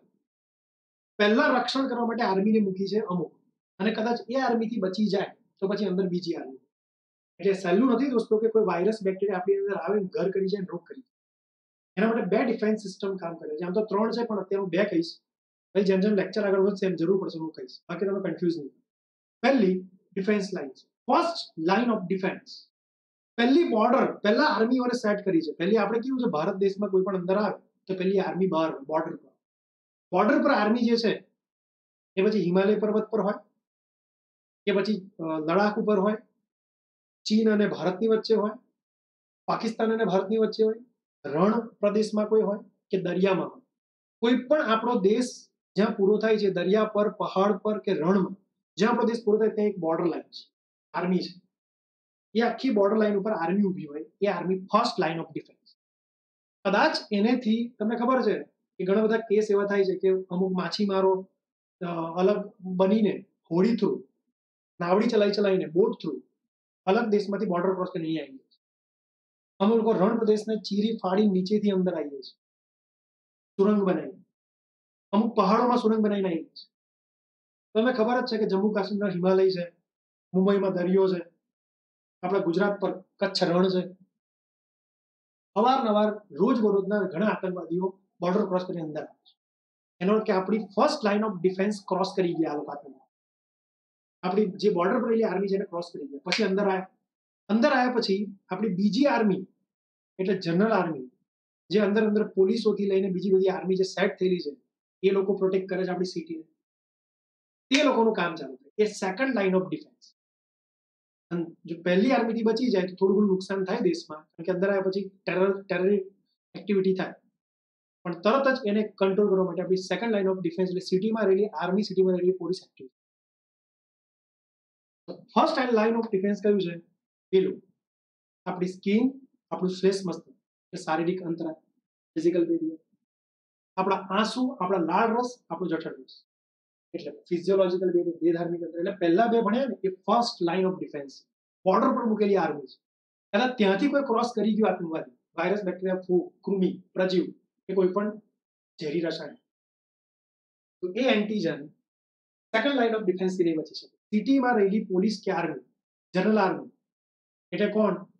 તો કે આપણી બોડીમાં તાવ આવવો, આપણી બોડીમાં સોજો આવવો, આપણી બોડીમાં ઇન્ટરફેરોન નામનું દ્રવ્ય રિલીઝ થવું, આપણી બોડીમાં અલગ અલગ પ્રકારના, મેં હમણાં કીધી રીતે 5 પ્રકારના શ્વેત કણ, એમાં ખાસ કરીને ભક્ષક કોષ, આ બધા છે સેકન્ડ લાઇન ઓફ ડિફેન્સ, જે બીજી અંદર આવ્યા પછી તૈયાર થાય. પહેલા અને બીજા બે first and second line of defence, 2 line of defence મેં અત્યારે ભણાયા એ બધા આપણે અત્યારે આજના લેક્ચરમાં જોઈશું. પહેલા આ બે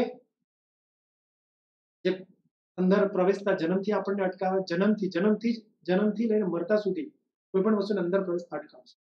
પણ કદાચ અંદર આવી બી ગયા આપણા દેશમાં, બોડી નામના દેશમાં, તો પછીના આ ડિફેન્સ ચાલુ થઈ જશે, જે જન્મથી મરતા સુધી એક્ટિવ છે. અંદર આવ્યા પછી એ લોકોને મારવા માટે તૈયાર, તત્પર થશે. આ રીતે 2 લાઇન ઓફ ડિફેન્સ જોઈ લો, સ્ક્રીનશોટ લઈ લો, કામ ખતમ. એમસીક્યુ છે, ચોપડી નથી આપી, બરાબર? તો બહુ મહેનતથી દોસ્તો આજનો લેક્ચર પતે છે. જન્મજાત પ્રતિકારકતા, જન્મથી તમે જે લઈને આવો છો, જે મરતા સુધી રાખશો એ પ્રતિકારકતા એટલે જન્મજાત પ્રતિકારકતા, નેચરલ ઇમ્યુનિટી, ઇનેટ ઇમ્યુનિટી અથવા નોન સ્પેસિફિક ઇમ્યુનિટી. અમે ધ્યાનથી દેખ્યું તો બધા માટે સેમ નિયમ છે. જેટલા પણ આજે મેં ભણાયા બધામાં જે બી તમે ભણ્યા એ પછી લાળરસ હોય, આંસુ હોય, જઠરરસ હોય કે કોઈ પણ હોય, ભક્ષક કોષ હોય, બધાને મારવાની સ્ટાઇલ, દુશ્મનને મારવાની સ્ટાઇલ સેમ છે. ભાઈ આ વાયરસ માટે આવી, આ બેક્ટેરિયા માટે આવી, આ ફૂગ માટે આવી, આ ફૂગ માટે આવી, આવા બેક્ટેરિયા માટે આવી, આવી બેક્ટેરિયા માટે આવી, આવી વાયરસ માટે આવી, આવી અલગ અલગ નથી. બધા ફૂગ, બેક્ટેરિયા, વાયરસ કોઈ પણ પ્રકારના અલગ અલગ સૂક્ષ્મ જીવ, અલગ અલગ રોગકારક માટે મારવાની પદ્ધતિ, બાણ બાંધવાની પદ્ધતિ સેમ છે. બરોબર? તો મળીએ છે બહુ મહેનતથી. આજનો લેક્ચર પૂરો થાય છે. કઈ કન્ફ્યુઝન હોય તો બોલો, હોય જ નહીં, મને વિશ્વાસ છે, કારણ કે આટલી મોટી વાર એકની એક વાત 2 વાર કીધી છે અને ડિટેલમાં આટલું સરસ રીતે સમજાવ્યું છે, કોઈ કન્ફ્યુઝન રહે. બરોબર? તો મળીએ છે નેક્સ્ટ લેક્ચરમાં ઉપાર્જિત પ્રતિકારકતા સાથે, જન્મ પછી, રોગ લાગે પછી આપણી બોડીમાં ડેવલપ થતી પ્રતિકાર. બરોબર?